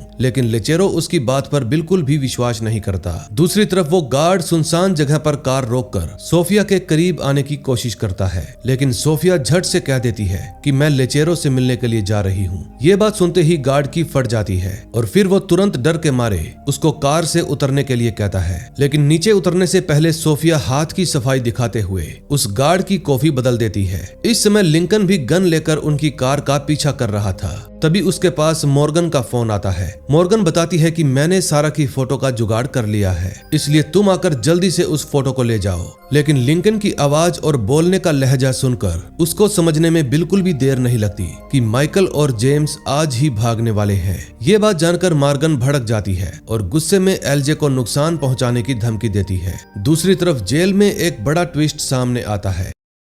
एलेक्स के सेल में उसका इंतजार कर रहा था, तभी उसको वहां पर खून से सना हुआ एक चाकू मिलता है। अब ये देखकर माइकल तुरंत समझ जाता है कि एलेक्स ने जानबूझकर जेम्स को फंसाने के लिए जोजिब की हत्या कर दी। फिर वो तुरंत उस चाकू को लेकर एलेक्स के पास जाता है, लेकिन चाकू देखते ही एलेक्स कहता है कि मैं इसके बारे में कुछ भी नहीं जानता, किसी ने मुझको जानबूझकर फंसाने के लिए साजिश रची है। लेकिन माइकल को उसकी बात पर बिल्कुल भी भरोसा नहीं था, इसलिए वो उस चाकू को लेकर सीधा लेचेरो के पास चला जाता है। अब एक बात तो बिल्कुल साफ थी कि एलेक्स की फील्डिंग सेट हो चुकी थी और इस बार वो लेचेरो के हाथों से बचने वाला तो बिल्कुल भी नहीं था। दूसरी तरफ मॉर्गन एलजे का सिर काटने ही वाली थी, तभी उसके पास लिंकन का फोन आता है। लिंकन उससे माफी मांगता है और माइकल के भागने का पूरा टाइम बता देता है, जिसके कारण एलजे की जान बच जाती है। लेकिन फिर मॉर्गन उसको साफ साफ कहती है कि अगर तुमने थोड़ी सी भी चालाकी दिखाई तो मैं एलजे को जिंदा नहीं छोड़ूंगी।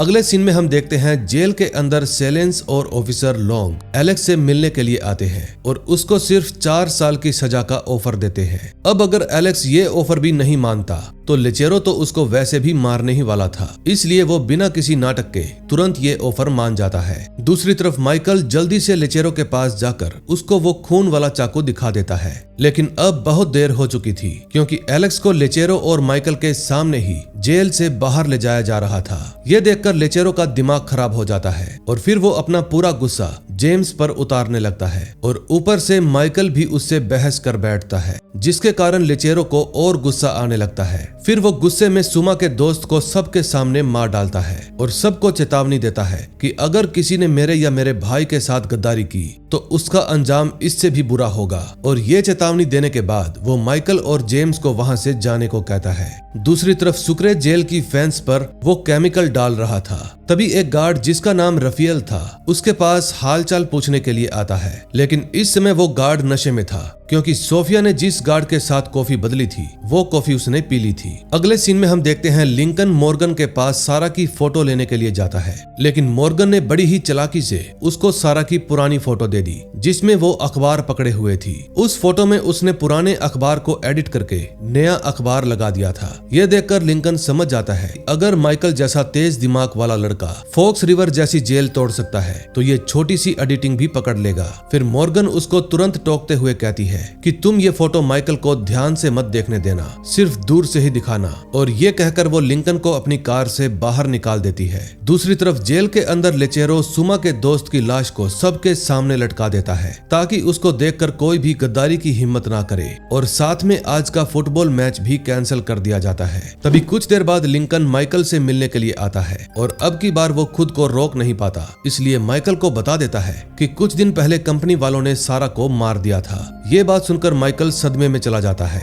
और कुछ देर के लिए सुन्न हो जाता है। फिर वो अंदर जाकर जेम्स को भी सारा की मौत के बारे में बता देता है और ये बात सुनकर जेम्स को भी बहुत दुख होता है। फिर माइकल कहता है कि सारा तुम्हारी वजह से मरी है, लेकिन जेम्स बात संभालने की कोशिश करता है और उसको समझाता है कि ऐसा बिल्कुल भी नहीं है। लेकिन माइकल इतना ज्यादा गुस्से में था कि वो मुर्गे की टांग जमीन पर पटक देता है, यानी कि अब माइकल जेम्स के साथ लड़ाई करना चाहता था। अब क्योंकि फुटबॉल प्लान रद्द हो चुका था और लेचेरो को किसी न किसी मनोरंजन की जरूरत थी, इसलिए वो उन दोनों की लड़ाई को तुरंत मंजूरी दे देता है। अब नेक्स्ट एपिसोड में देखेंगे क्या होता है।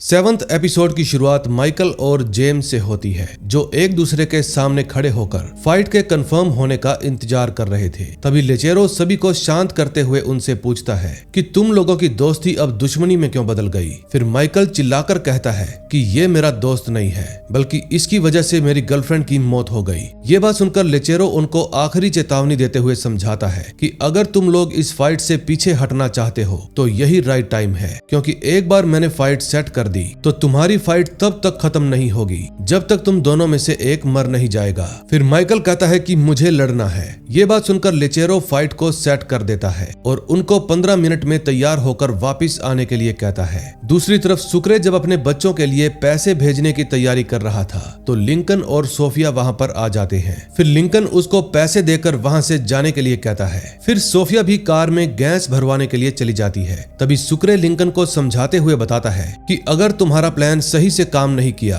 तो मैं तुम्हारी हेल्प कर सकता हूँ। अब ये बात सुनकर लिंकन सुक्रे को साथ लेकर बैकअप प्लान बनाने लगता है। दूसरी तरफ जेम्स माइकल के सेल में जाकर पूछता है कि तुम्हें अचानक हो क्या गया है। फिर माइकल बताता है कि लेचेरो ने फुटबॉल मैच कैंसिल कर दिया है। अब लोगों का ध्यान भटकाने के लिए हमें कुछ तो करना ही होगा, इसीलिए मैंने ये लड़ाई वाला प्लान बनाया है, क्योंकि अगर सब लोग फुटबॉल मैच में बिजी हो जाते तो जेल में बहुत शोर होता और हमें जेल से भागने में थोड़ी सी भी दिक्कत नहीं होती। फिर जेम्स उसके प्लान को समझने के बाद फिर से सारा की मौत का दुख जताता है। माइकल कहता है बाहर निकलने के बाद जब एलजे हमारे पास आ जाएगा तो मैं उस आदमी को ढूंढ कर मार डालूंगा जिसने सारा को मारा था। फिर कुछ देर बाद सभी लोग फाइट देखने के लिए निकलने लगते हैं। तभी माइकल भी मौका देखकर टैटू आर्टिस्ट का कोई सामान चुरा लेता है। वहीं दूसरी तरफ लिंकन सोफिया को कार में ही बिठाकर बीच की तरफ जाता है। दरअसल वो ऐसा अपने बैकअप प्लान के लिए कर रहा था। दूसरी तरफ मॉर्गन एक जगह पर रुककर एलजे के साथ माइकल और लिंकन का इंतजार कर रही थी, जबकि सुक्रे झाड़ियों में छुपकर उस पर नजर रखे हुए था। दरअसल ये उनका प्लान बी था कि सुक्रे अपनी कार से मॉर्गन की कार का एक्सीडेंट करेगा और फिर मौके का फायदा उठाकर लिंकन एलजे को वहां से बचा लेगा। तभी हम देखते हैं कि जेल में सब लोग फाइट के लिए बाहर चले जाते हैं। फिर माइकल खिड़की खोलकर बाहर जाने की तैयारी शुरू कर देता है। दूसरी तरफ जब सेलेंस को पता चलता है कि कोर्ट में अभी बहुत समय लगने वाला है तो वो एलेक्स को मनाकर होटल के लिए ले जाने लगता है। दूसरी तरफ जेल के अंदर 15 मिनट बीत जाने के बाद भी जब सुमा वापस नहीं आता तो लेचेरो उसके बिना ही वहां से चला जाता है। तभी गार्ड को भी दवाई का असर होने लगता है और वो बेहोश होकर नीचे गिर जाता है। अब माइकल की एक परेशानी तो हट चुकी थी, क्योंकि जो गार्ड बेहोश हुआ था वो बहुत ही एक्टिव था। अब माइकल और जेम्स गार्ड के बेहोश होते ही माइकल के एक्शन का इंतजार करने लगते हैं। दूसरी तरफ जेम्स भी डर के मारे हाँफ रहा था, क्योंकि अगर वो और माइकल पकड़े जाते तो या तो गार्ड उनको मार देता या फिर लेचेरो। तभी सुमा वहां पर आता है और उसके आने की वजह से माइकल और जेम्स को बेड के नीचे ही छुपना पड़ता है। फिर सुमा अपने पैसे उठाता है और सेल से बाहर चला जाता है। फिर मौका मिलते ही माइकल और जेम्स रस्सी नीचे गिराते हैं और उससे नीचे उतरने लगते हैं, लेकिन अचानक मौसम खराब होने की वजह से वहां बादल छा जाते हैं और माइकल को मजबूरी में अपना प्लान बदलकर वापस सेल के अंदर जाना पड़ता है। फिर वापस आने पर जेम्स पूछता है कि रस्सी का क्या करना है। फिर माइकल कहता है कि हमारे पास समय कम है, इसलिए फिलहाल हम रस्सी को यहीं पर छोड़ देते हैं। फिर वो दोनों अलग अलग रास्तों से निकल जाते हैं, लेकिन लेचेरो के आदमी उनको पकड़कर वापस लेचेरो के सामने ले आते हैं। फिर माइकल और जेम्स उनको समझाने की बहुत कोशिश करते हैं कि अब हमारी फिर से दोस्ती हो चुकी है, लेकिन लेचेरो उनकी बात को खारिज करते हुए कहता है जल्दी से रिंग के अंदर चले जाओ, क्योंकि अब तुम्हारी फाइट किसी भी हाल में कैंसिल नहीं होगी। वहीं दूसरी तरफ सोफिया लिंकन के पास पहुंचकर उस पर गन तान देती है, क्योंकि वो नहीं चाहती थी कि लिंकन जेम्स को कंपनी वालों को सौंप दे, क्योंकि उसको पता है कि कंपनी वाले उसको मार डालेंगे। फिर लिंकन उसको समझाता है कि अगर मैंने ऐसा नहीं किया तो मेरे बेटे की जान जा सकती है। ये बात सुनकर सोफिया उससे माफी मांगती है और अपनी बंदूक फेंक देती है। दूसरी तरफ 3:30 बजते ही मॉर्गन जेल के अंदर अपने आदमी को फोन करके अपडेट मांगती है और उसको पता चलता है कि जेल में अभी तक कोई भी हलचल नहीं हुई। तभी हम देखते हैं कि एक गार्ड को जब दूसरा गार्ड नहीं दिखता तो वो रेडियो पर इसकी सूचना दे देता है और खुद उस जगह पर चेक करने के लिए जाता है। तभी अचानक से तेज हवा का झोंका आता है, जिसके कारण माइकल की रस्सी वाली सीढ़ी नीचे गिर जाती है और अब माइकल और जेम्स की यही गलती उनके लिए मुसीबत बनने वाली थी। तभी रिंग के अंदर जब माइकल और जेम्स फाइट शुरू नहीं करते तो लेचेरो उनको चेतावनी देते हुए कहता है कि अगर तुम लोगों ने तुरंत फाइट शुरू नहीं की तो मैं खुद नीचे आकर तुम दोनों को मार डालूंगा। वहीं बाहर एक गार्ड जब अपने साथी को चेक करने के लिए जाता है तो उसको अपना साथी बेहोश मिलता है। तभी एक और गार्ड जब दूरबीन से चारों तरफ देखता है तो उसको माइकल की रस्सी दिख जाती है और वो समझ जाता है कि किसी ने जेल से भागने की कोशिश की थी।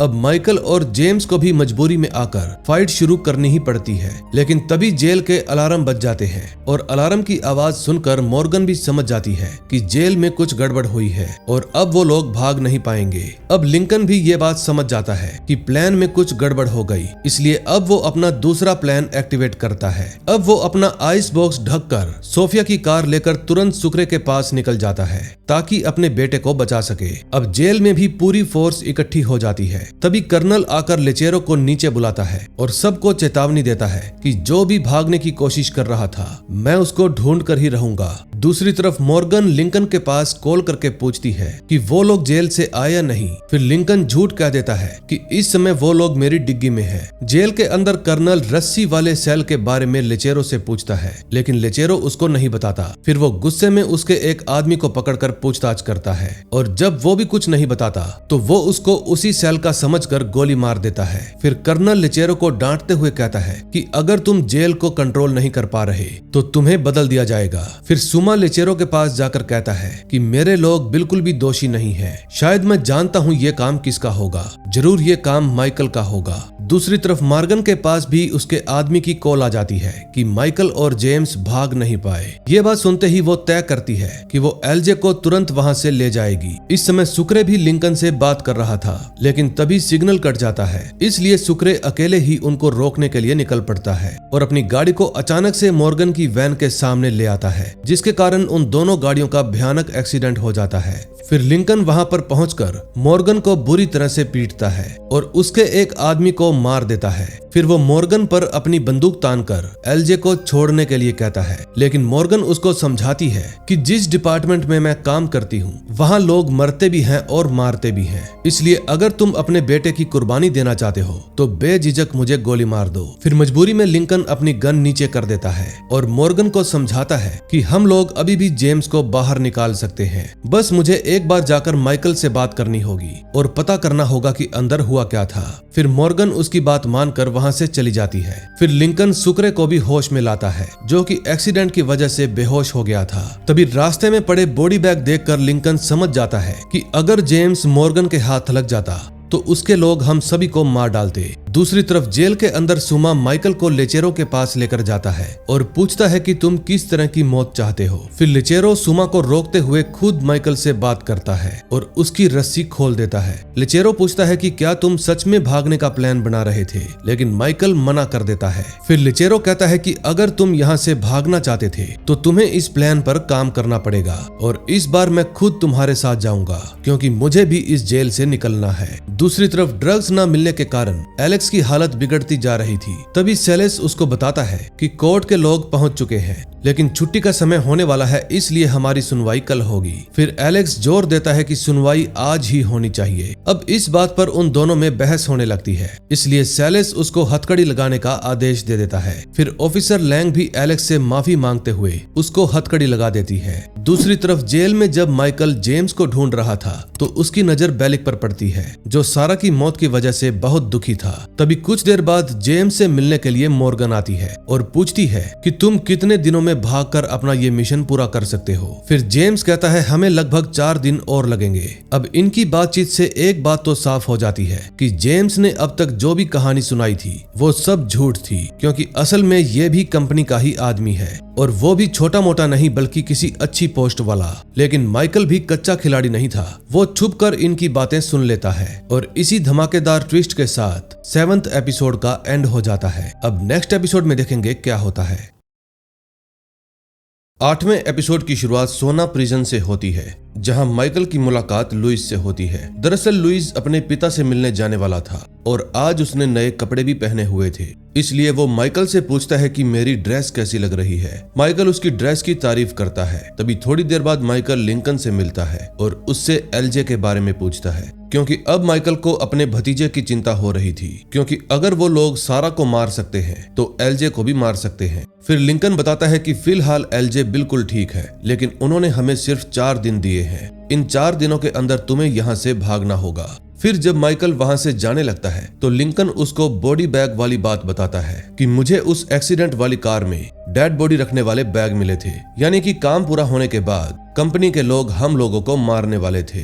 ये बात सुनकर माइकल लिंकन को कहता है कि मैं अपनी पूरी कोशिश करूंगा कि ऐसा कुछ भी ना हो। फिर लिंकन माइकल से सारा के लिए एक बार फिर से माफी मांगता है, क्योंकि उसको लग रहा था कि शायद माइकल अंदर ही अंदर से मुझसे भी खफा है। फिर लिंकन कहता है कि मेरी भी मजबूरी थी, क्योंकि उनके पास मेरा बेटा भी है, इसीलिए मुझे तुम्हें झूठ बोलना पड़ा। अगर मैं तुमको सच बता देता तो शायद तुम मेरी हेल्प नहीं करते। ये बात सुनकर माइकल उसको कहता है कि एलजे सिर्फ तुम्हारा बेटा नहीं है, बल्कि वो मेरा भी बेटा है, और ऐसा कोई काम नहीं है जो मैं तुम्हारे लिए नहीं कर सकता। लेकिन ये सब जानते हुए भी तुमने मेरा इस्तेमाल किया। मुझे तो तुम में और कंपनी में एक बात कॉमन लगती है, दोनों ही अपने फायदे के लिए मेरा इस्तेमाल कर रहे हो। ये बात सुनकर लिंकन अंदर से टूट जाता है। दूसरी तरफ मॉर्गन अपने होटल के रूम में पहुंच जाती है, जहां कंपनी हेड पहले से ही अपने आदमियों के साथ बैठा उसका इंतजार कर रहा था। फिर कंपनी हेड उसको डांटते हुए कहता है कि तुमने जो रायता फैलाया है तुम उसे आज ही साफ करोगी। दरअसल वो चाहता था कि ये मामला जितनी जल्दी रफा दफा हो जाए उतना ही बेहतर है,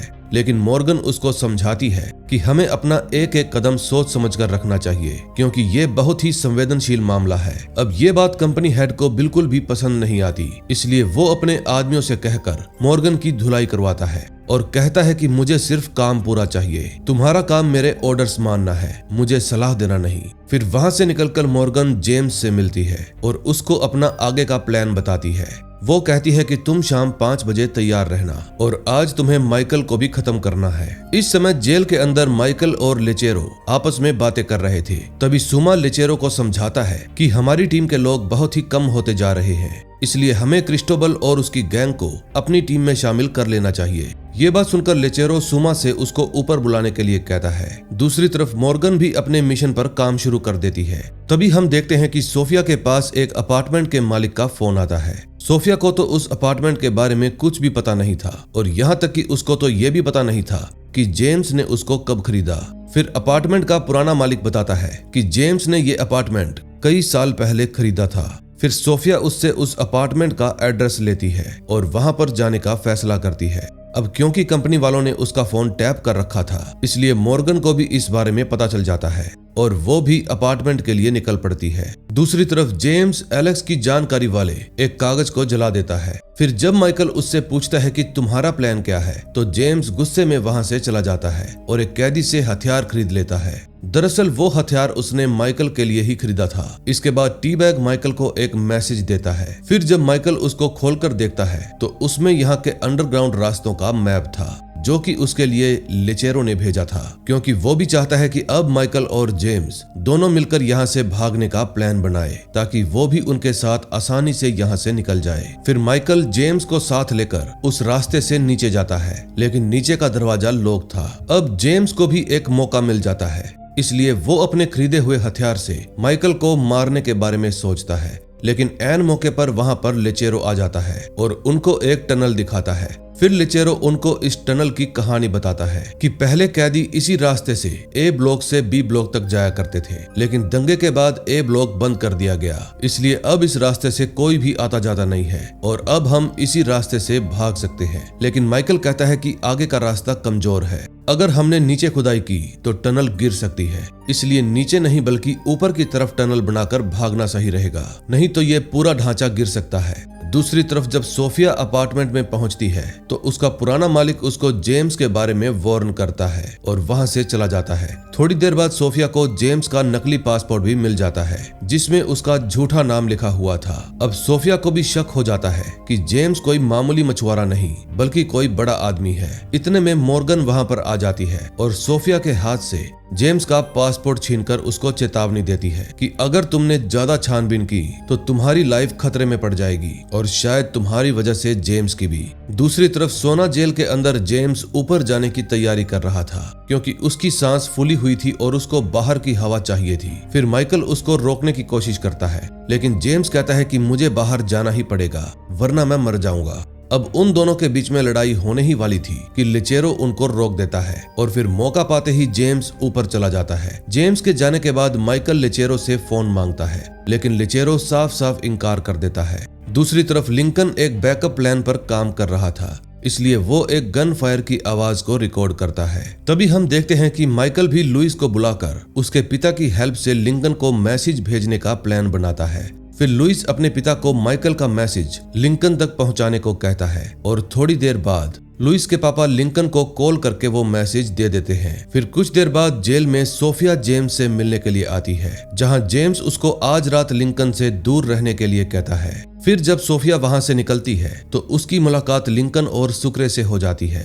और फिर सोफिया लिंकन को बता देती है कि जेम्स ने मुझे तुम्हारे साथ रहने से मना किया है। ये बात सुनकर लिंकन को शक हो जाता है और वो सीधा ही लेचेरो के पास फोन करता है, लेकिन ये कॉल सुमा उठा लेता है और तुरंत ही काट देता है। तभी कंपनी के कुछ लोग आकर लिंकन और सोफिया पर हमला कर देते हैं। लिंकन और सुक्रे लड़ते हुए एक आदमी को मार गिराते हैं, लेकिन तभी एलियट, जो कि कंपनी का ही आदमी है, सोफिया को गन पॉइंट पर ले लेता है, लेकिन मौका मिलते ही लिंकन उसको भी खत्म कर देता है। अगले सीन में हम देखते हैं एलेक्स को भी अब कोर्ट में पेश कर दिया जाता है। अब ड्रग्स न लेने की वजह से उसकी हालत बहुत ज्यादा खराब थी, इसलिए वो जज साहब के सामने बोल देता है कि कंपनी ने मेरा इस्तेमाल किया और मैं कंपनी के लिए ही काम किया करता था, उनके हर ऑर्डर्स को मानता था। उधर जेल में माइकल जेम्स से बात करने की कोशिश करता है, लेकिन तभी टी बैग उसको बताता है कि लेचेरो के पास लिंकन का फोन आया था। फिर जब माइकल लेचेरो के पास जाता है तो लेचेरो उसको धमकाते हुए कहता है कि अगर तेरे भाई का फोन मेरे पास एक बार फिर से आया तो मैं उसको जान से मार दूंगा। लेकिन फिर वो अपना फोन माइकल को दे देता है। लिंकन से बात करते ही माइकल समझ जाता है कि कंपनी का क्या प्लान है। दरअसल कंपनी वाले लिंकन, सोफिया, एलजे और माइकल को मरवाकर जेम्स को जेल से हेलीकॉप्टर के जरिए भगाने वाले थे।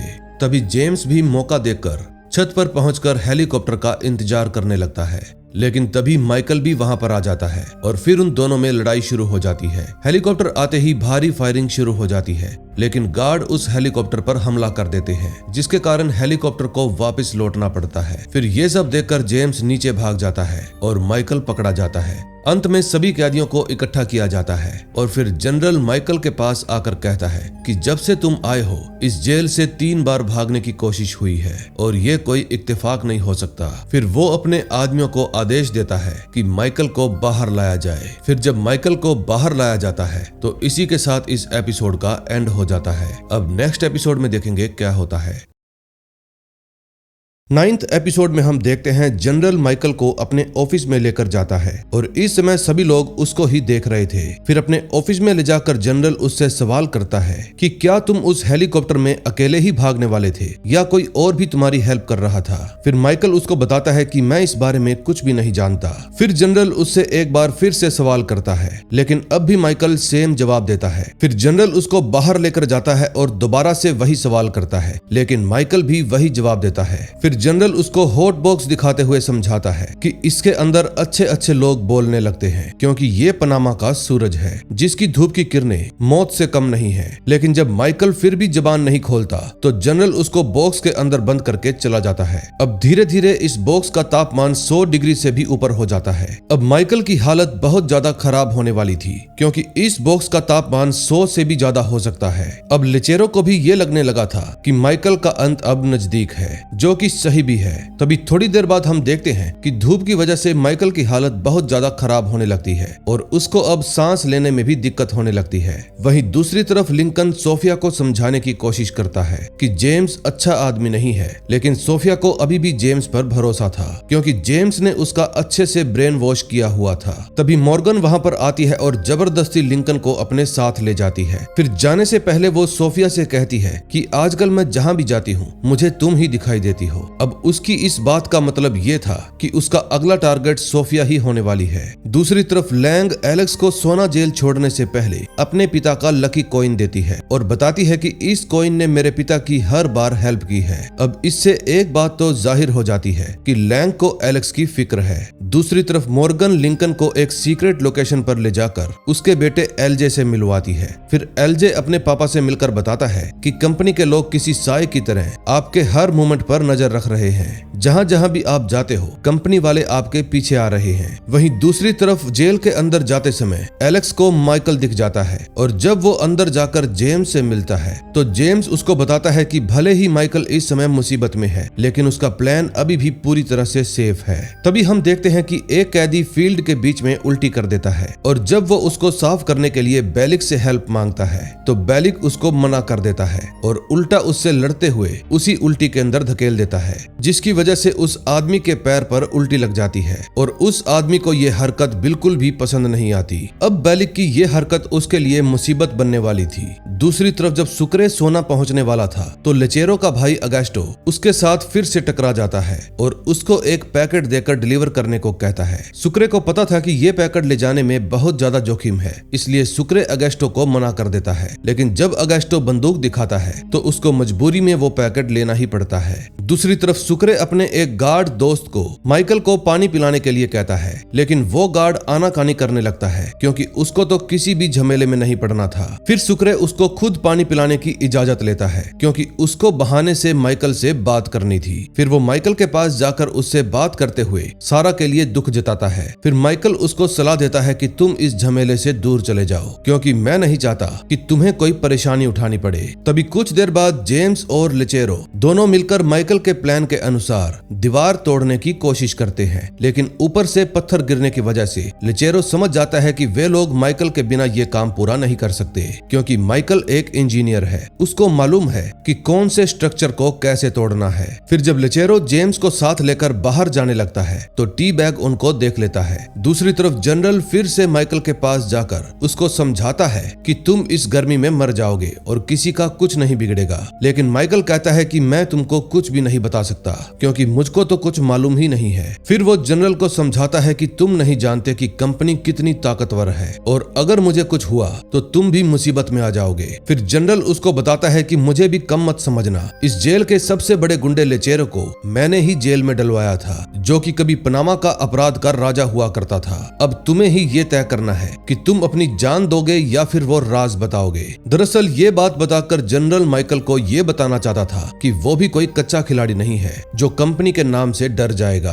अब ये बात सुनने के बाद माइकल अंदर जाकर बात करने के लिए राजी हो जाता है। आखिरकार माइकल बताना शुरू कर ही देता है कि वो यहाँ आने के बाद से ही भागने का प्लान बना रहा है और फिर वो जनरल को कंपनी और जेम्स का रिलेशन भी बता देता है। अब ये सब बताने के बाद माइकल जनरल से वादा लेता है कि जनरल कंपनी के हाथों से एलजे को बचाने में हेल्प करेगा और उसको वहां से सेफ निकाल कर लाएगा। तभी थोड़ी देर बाद जनरल अपने आदमियों को आदेश देता है कि माइकल को अंदर ले जाओ। फिर लुइस जब उसको अंदर जाते हुए देखता है तो सबको बता देता है कि माइकल अभी जिंदा है क्योंकि सबको यही लग रहा था कि अब तो माइकल की लाश ही वापस आएगी, लेकिन माइकल को जिंदा देखकर सब लोग हैरान थे। अगले सीन में हम देखते हैं सुक्रे लिंकन को माइकल की हालत के बारे में बता देता है और ये बात सुनकर लिंकन को बहुत ही बुरा लगता है और उसकी हालत रोने जैसी हो जाती है। दूसरी तरफ जेल के अंदर जेम्स और टी बैग आपस में दोस्ती कर लेते हैं और जेम्स टी बैग के साथ वादा करता है कि मैं तुम्हें भी यहाँ से भगा कर ले जाऊंगा। दरअसल उसने ऐसा वादा इसलिए किया था ताकि टी बैग उसको बार बार परेशान ना करे। दूसरी तरफ लिंकन और सुक्रे कंपनी के आदमियों के सामने जाकर जानबूझकर लड़ाई करने लगते हैं, जिसको देखकर कंपनी का आदमी ये बात मॉर्गन को भी बता देता है। दरअसल ये लड़ाई लिंकन और सुक्रे का प्लान था। अब ये क्या प्लान था इसके बारे में आपको थोड़ी ही देर में पता चल जाएगा। दूसरी तरफ जनरल अपने आदमियों को ऑर्डर देता है कि जल्दी से जेम्स को लेकर आओ। फिर जेम्स को वहां पर लाकर उससे पूछताछ की जाती है। अब पहले पहले तो जेम्स बहुत शेर बनता है, लेकिन जैसे ही उसको टॉर्चर करना शुरू किया जाता है तो वो तुरंत अपना मुंह खोल देता है। उससे कंपनी का पता मांगता है, लेकिन जेम्स को उसके बारे में नहीं पता था। दूसरी तरफ माइकल जनरल का फोन लेकर लिंकन के पास कॉल करता है और फिर वो उसकी हेल्प से मॉर्गन और लिंकन के मीटिंग पॉइंट के बारे में पता कर लेता है। तभी थोड़ी देर बाद मॉर्गन लिंकन पर नजर रखने के लिए सुक्रे को पैसे ऑफर करती है और यही लिंकन और सुक्रे का प्लान था ताकि मॉर्गन को ये लगे कि लिंकन और सुक्रे दोनों के बीच में लड़ाई हो गई और मॉर्गन लिंकन की जासूसी का काम किसी और को ना सौंपे। दूसरी तरफ जेल के अंदर सुमा को भी अगस्टो का भेजा हुआ पैकेट मिल जाता है। तभी हम देखते हैं कि जिस आदमी को बेलिक ने उल्टी के अंदर गिराया था वो आदमी बेलिक को फाइट के लिए चैलेंज करता है और ये देखकर बेलिक सुमा से फाइट कैंसिल करने के लिए कहता है, लेकिन सुमा उनकी फाइट कैंसिल नहीं करवाता। दरअसल अब जेल में सुमा लेचेरो को इग्नोर करने लगा था और अंदर ही अंदर वो अपने आदमियों के साथ लेचेरो को मारने का प्लान भी बना रहा था। अगले सीन में हम देखते हैं जब मॉर्गन लिंकन से मिलने के लिए आती है तो जनरल के आदमी उसको उठा लेते हैं और अपने साथ ले जाते हैं। दूसरी तरफ बेलिक भी फाइट की तैयारी कर रहा था और आखिर में फाइट के दौरान बेलिक चालाकी से केमिकल इस्तेमाल करके अपने दुश्मन को मार देता है। दरअसल बेलिक ने अपने होममेड ग्लव्स में नशे का कोई केमिकल लगाया था, जिसकी वजह से उसका ओपोनेंट बेहोशी की हालत में आ गया और उसका फायदा उठाकर बेलिक उसको मार देता है। लेकिन उसकी ये चालाकी टी बैग देख लेता है। दूसरी तरफ जनरल मॉर्गन से पूछता है कि तुम माइकल और जेम्स को जेल से क्यों भगाना चाहती हो, लेकिन वो इस बात का कोई भी जवाब नहीं देती। फिर माइकल और जेम्स को उसके सामने लाया जाता है और उसको देखकर मॉर्गन जनरल को एक एड्रेस बताती है। फिर जब जनरल उस लोकेशन पर पहुंचता है तो वहां मॉर्गन चालाकी से उसके आदमियों को मार देती है और फिर वो जनरल को भी मार देती है और खुद वहां से बच निकलती है। दूसरी तरफ अगेस्टो जेल के विजिटिंग एरिया में सुमा से अपना भेजा हुआ पार्सल खोलने को कहता है और जब सुमा उसका भेजा हुआ पैकेट खोलकर देखता है तो उसमें से उसको एक गन मिलती है, जिसका साफ साफ मतलब ये था कि अगेस्टो भी लेचेरो को मारने के लिए सुमा की हेल्प कर रहा था। फिर जैसे ही वो गन का लीवर खींचता है, ये 9वां एपिसोड खत्म हो जाता है। अब नेक्स्ट एपिसोड में देखेंगे क्या होता है। 10वें एपिसोड की शुरुआत लेचेरो और सामी के इंटरेक्शन से होती है। सुमा माइकल के आने के बाद लेचेरो को उसको मारने के लिए कहता है, लेकिन लेचेरो साफ साफ मना कर देता है और बताता है कि माइकल गर्म बॉक्स को सरवाइव कर चुका है, जिसको आज तक कोई भी सरवाइव नहीं कर पाया, इसलिए अब वो लोगों का हीरो बन गया है। अगर हमने उसको मार दिया तो लोग हल्ला कर देंगे और जेल में बिना बात का शोर शराबा हो जाएगा। ये बात सुमा को बिल्कुल भी पसंद नहीं आती, क्योंकि वो तो माइकल के साथ साथ लेचेरो को भी रास्ते से हटाना चाहता था। दूसरी तरफ एलेक्स को भी लांग की वजह से अपने बेटे की तस्वीर मिल जाती है, जिसको देखकर वो काफी ज्यादा इमोशनल हो जाता है। वहीं दूसरी तरफ एलेक्स के पास जेम्स आता है और उसको अपने साथ टनल में चलने के लिए कहता है। अब एलेक्स को ना चाहते हुए भी मजबूरी में उसके साथ जाना ही पड़ता है, क्योंकि अब उसको भी जेल से बाहर निकलना था। वहीं दूसरी तरफ लुइस माइकल से भागने की बात करता है, लेकिन माइकल उसको इग्नोर कर देता है, क्योंकि माइकल अपने साथ 100 लोगों को भगाना नहीं चाहता था और वैसे भी इस काम में जितने ज्यादा लोग इन्वॉल्व होंगे, इनका रिस्क उतना ही बढ़ता जाएगा। तभी थोड़ी देर बाद जेम्स माइकल के पास आता है और कहता है कि टी बैग भी हमारे साथ जाने वाला है। ये बात माइकल को बिल्कुल भी अच्छी नहीं लगती, लेकिन वो कुछ कर भी नहीं सकता था। तभी टी बैग टनल के अंदर जाने की कोशिश करता है, लेकिन लेचेरो उसको रोक देता है और बाहर पहरेदारी करने के लिए कहता है। दरअसल लेचेरो को समझ में आ गया था कि टी बैग का इन्वॉल्वमेंट उनके लिए अच्छा नहीं है, इसलिए उसने उसको गेट पर ही खड़ा कर दिया। फिर माइकल अंदर जाकर सारी चीजों की जांच करता है और लेचेरो से ब्रिज बनाने के लिए सामान मंगवाता है। लेचेरो टी बैग को पैसे और लिस्ट देकर सामान लाने के लिए कहता है, लेकिन जैसे ही टी बैग जाता है, सुमा अपने आदमियों के साथ लेचेरो के पास आ जाता है और उस पर गन तान कर कहता है कि अब से इस जेल का बादशाह मैं हूँ और तुम्हें भी मेरी हर बात माननी पड़ेगी। लेचेरो को मालूम था कि अगर वो इस समय कुछ भी बोलेगा तो उसका सारा प्लान खराब हो जाएगा, इसलिए वो चुपचाप वहाँ से चला जाता है। सुमा को ये लगता है कि लेचेरो उसकी गन से डर गया, इसलिए बाहर जाकर वो सबके सामने अनाउंसमेंट करता है कि अब से इस जेल को मैं ही चलाऊंगा, जिसको भी परेशानी है वो मेरे सामने आए और मेरे साथ दो हाथ कर ले। दूसरी तरफ सुक्रे लिंकन को गैरी मिलर नाम के एक डीलर के बारे में बताता है, लेकिन डीलर को इंग्लिश नहीं आती थी, इसलिए लिंकन अपने साथ सोफिया को ले जाने का प्लान बनाता है। दूसरी तरफ जेल के अंदर लेचेरो सुमा को मारने का प्लान बना रहा था। फिर वो टी बैग को कहता है कि तुम बेलिक को भी साथ ले जाओ, इससे सुमा का गेम बजाने में आसानी होगी। दूसरी तरफ लिंकन सोफिया को अपने साथ लेकर डीलर से मिलने के लिए जाता है। फिर सोफिया उसको बताती है कि वो जेम्स के साथ पेरिस जाना चाहती है और अगर लिंकन उसकी सुरक्षा की गारंटी लेगा तो वो हर काम करने के लिए तैयार है। फिर लिंकन उसको भरोसा दिलाता है कि मेरे होते हुए तुम्हें चिड़िया भी पर नहीं मार सकती। अब इस बात से एक बात तो पता चल जाती है कि लिंकन को भी सोफिया में दिलचस्पी है। दूसरी तरफ टी बैग बेलिक को समझाता है कि अगर तुम्हें भागना है तो तुम्हें सुमा को फाइट में मारना होगा, क्योंकि सुमा ने खुद लड़ाई का ऑफर दिया है। दूसरी तरफ मॉर्गन ग्रेसी मिलर बनकर एक बड़े डीलर से संपर्क करती है और फिर वो सुक्रे को $25,000 का चेक देती है और कहती है कि अगर तुम ऐसे ही जानकारी लाते रहोगे तो तुमको पैसे मिलते रहेंगे। दरअसल उसको अभी भी लग रहा था कि सुक्रे पैसों के लिए काम करता है, लेकिन ऐसा नहीं था। अगले सीन में हम देखते हैं माइकल और बाकी के लोग टनल में काम कर रहे थे, इस बात से बिल्कुल अनजान कि बाहर क्या चल रहा है। फिर माइकल एक मेटल पीस बनाकर स्ट्रक्चर को संभालता है दरअसल माइकल एक इंजीनियर है और उसको आर्किटेक्ट की काफी जानकारी है, इसलिए उसने अच्छे से खुदाई करना शुरू कर दी थी। फिर जेम्स पूछता है कि क्या हम इसमें से निकलेंगे, लेकिन माइकल कहता है कि हम हेलीकॉप्टर से जाएंगे। ठीक इसी समय बेलिक भी सुमा को फाइट के लिए चैलेंज कर देता है। फिर सुमा उसको 15 मिनट में मैदान में आने के लिए कहता है, लेकिन जब बेलिक अपना केमिकल लेने जाता है तो देखता है उसका डिब्बा खाली था। अब उसका इकलौता प्लान भी फेल हो गया, इसलिए वो घबरा जाता है। फिर टी बैग उसको उकसाता है कि अगर तू उसको नहीं मारेगा तो वो हम सबको मार डालेगा। ये बात सुनकर टी बैग की और फट जाती है। दूसरी तरफ सोफिया और लिंकन जब डीलर के पास जाते हैं तो उससे एक बॉम्ब खरीद लेते हैं। अब ये लोग इस बॉम्ब का क्या करेंगे ये हमें आगे पता चलेगा। अगले सीन में हम देखते हैं एलेक्स जेम्स और माइकल को साफ साफ शब्दों में समझा देता है कि अब मैंने दोबारा से कंपनी के साथ काम करना शुरू कर दिया है और जेल से बाहर जाते ही मैं तुम्हारी फील्डिंग सेट कर दूंगा। ये बात सुनने के बाद भी माइकल को कुछ फर्क नहीं पड़ता, लेकिन ना जाने क्यों जेम्स की हालत खराब हो जाती है। दूसरी तरफ फाइट भी शुरू हो जाती है और सुमा बेलिक को बुरी तरह से पीटता है। दूसरी तरफ जब एलेक्स, माइकल और जेम्स बाहर जाने लगते हैं तो उनको सुमा का एक आदमी देख लेता है और फिर वो उनका पीछा करने लगता है। अब देखते ही देखते टनल के पास उसके बहुत सारे लोग पहुंच जाते हैं। अब माइकल और एलेक्स तो अंदर चले जाते हैं, लेकिन जेम्स बाहर रह जाता है, इसलिए वो लोग जेम्स को बहुत पीटते हैं। दूसरी तरफ सुमा बेलिक को मारने ही वाला था, तभी उसको अपने आदमी के जरिए टनल के बारे में पता चलता है और ये बात पता चलते ही वो बेलिक को छोड़कर चला जाता है। लेकिन बेलिक की हालत बहुत ज्यादा खराब थी।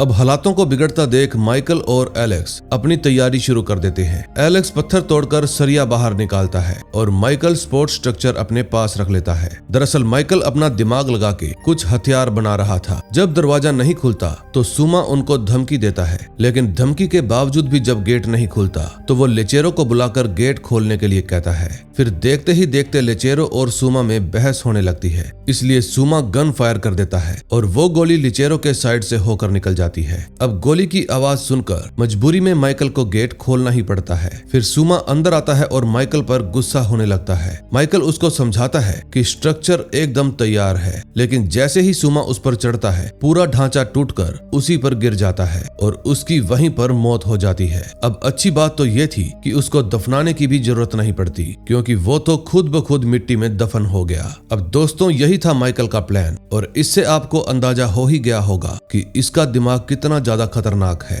तभी वहां पर लड़ाई शुरू हो जाती है। फिर लेचेरो सुमा की गन उठाकर उसके आदमियों को ठोक देता है और अपनी सत्ता वापस ले लेता है। फिर जब माइकल और लेचेरो ऊपर जाकर बाहर देखते हैं तो उनको पता चलता है कि मिट्टी धस कर नीचे नहीं गिरी थी, यानी कि उनका प्लान अभी भी फेल नहीं हुआ। फिर लेचेरो सारे गद्दारों की लाश सबके सामने रखकर जेल के लोगों को गद्दारी का नतीजा दिखाता है, जिसको देखकर सब लोग डर जाते हैं और यहीं से जेल के अंदर लेचेरो का राज फिर से शुरू हो जाता है। अब ये लोग बेलिक को भी अपनी टीम में शामिल कर लेते हैं, क्योंकि उसने बहुत मेहनत की थी और वो सुमा के हाथों से मरने ही वाला था। दूसरी तरफ लिंकन सुक्रे को डीलर से खरीदा हुआ बॉम्ब देता है। दरअसल ये बॉम्ब सुक्रे को मॉर्गन की कार में लगाकर उसको उड़ाना था और फिर वो मॉर्गन से बात करने के बहाने उसकी कार में वो बॉम्ब लगा देता है। फिर सुक्रे मॉर्गन को कुछ जानकारी देता है और मॉर्गन को उसकी दी हुई जानकारी कुछ खास समझ में नहीं आती, इसलिए वो सुक्रे को धमकी देती है कि अगर तुम आगे से सही जानकारी नहीं लाए तो मैं तुम्हारी गर्लफ्रेंड को मरवा दूंगी। अब इस धमकी से सुक्रे की हालत खराब हो जाती है, क्योंकि उसको पता था कि मॉर्गन ने सारा के साथ क्या किया था, इसलिए अब वो कार से बॉम्ब हटाने की कोशिश करता है, लेकिन वो इस काम में फेल हो जाता है। दूसरी तरफ सोफिया को लिंकन का एक गिफ्ट मिलता है, जो एक पेरिस टावर की चैन थी।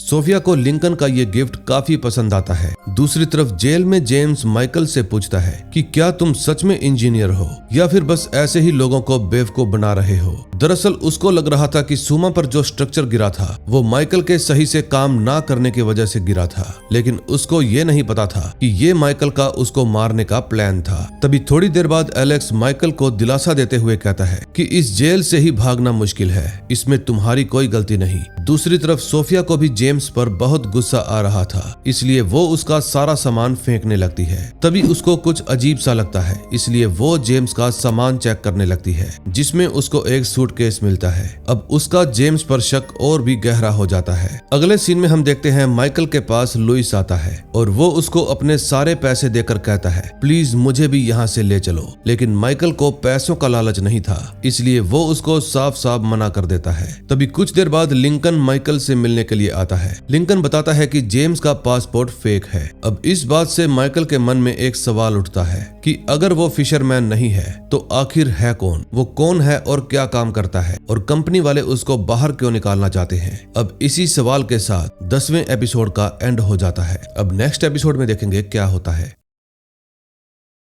11वें एपिसोड में हम देखते हैं माइकल सभी को बताता है कि हमें 24 घंटे के अंदर टनल को खोदकर मिट्टी हटानी होगी और फिर सब कुछ पहले जैसा करना होगा। अब पिछली बार जो टनल गिरी थी उसकी वजह से सब लोग बहस करने लगते हैं, क्योंकि सबको यही लग रहा था कि ये टनल दोबारा से गिर जाएगी। लेकिन तभी लेचेरो सबको शांत कर देता है और कहता है हम 48 घंटे बाद यहाँ पर आएंगे। अगर किसी को यहाँ से भागना है तो माइकल के प्लान पर काम करना पड़ेगा, वरना वो यहीं पर रह सकता है। दूसरी तरफ सोना के बाहर लिंकन सोफिया से बात करते हुए पूछता है कि क्या तुम जेम्स से मिलने नहीं जा रही। सोफिया बताती है कि मैं आज उससे मिलने नहीं जा रही। हमारे बीच में बहुत सी ऐसी बातें हैं जो अभी क्लियर करनी बाकी है, लेकिन फिलहाल जेम्स से मिलना सेफ नहीं होगा क्योंकि उसको मॉर्गन ने वार्निंग दे दी है। दरअसल सोफिया का खुद का विश्वास जेम्स पर से हटने लगा है, इसीलिए ये ऐसे बहाने बना रही है। थोड़ी देर बाद जब लिंकन माइकल से जाकर मिलता है तो सोफिया को देखकर उसको शक होने लगता है कि इन दोनों के बीच में कुछ मामला चल रहा है, क्योंकि उनके बात करने के तरीके से और इंटरेक्शन से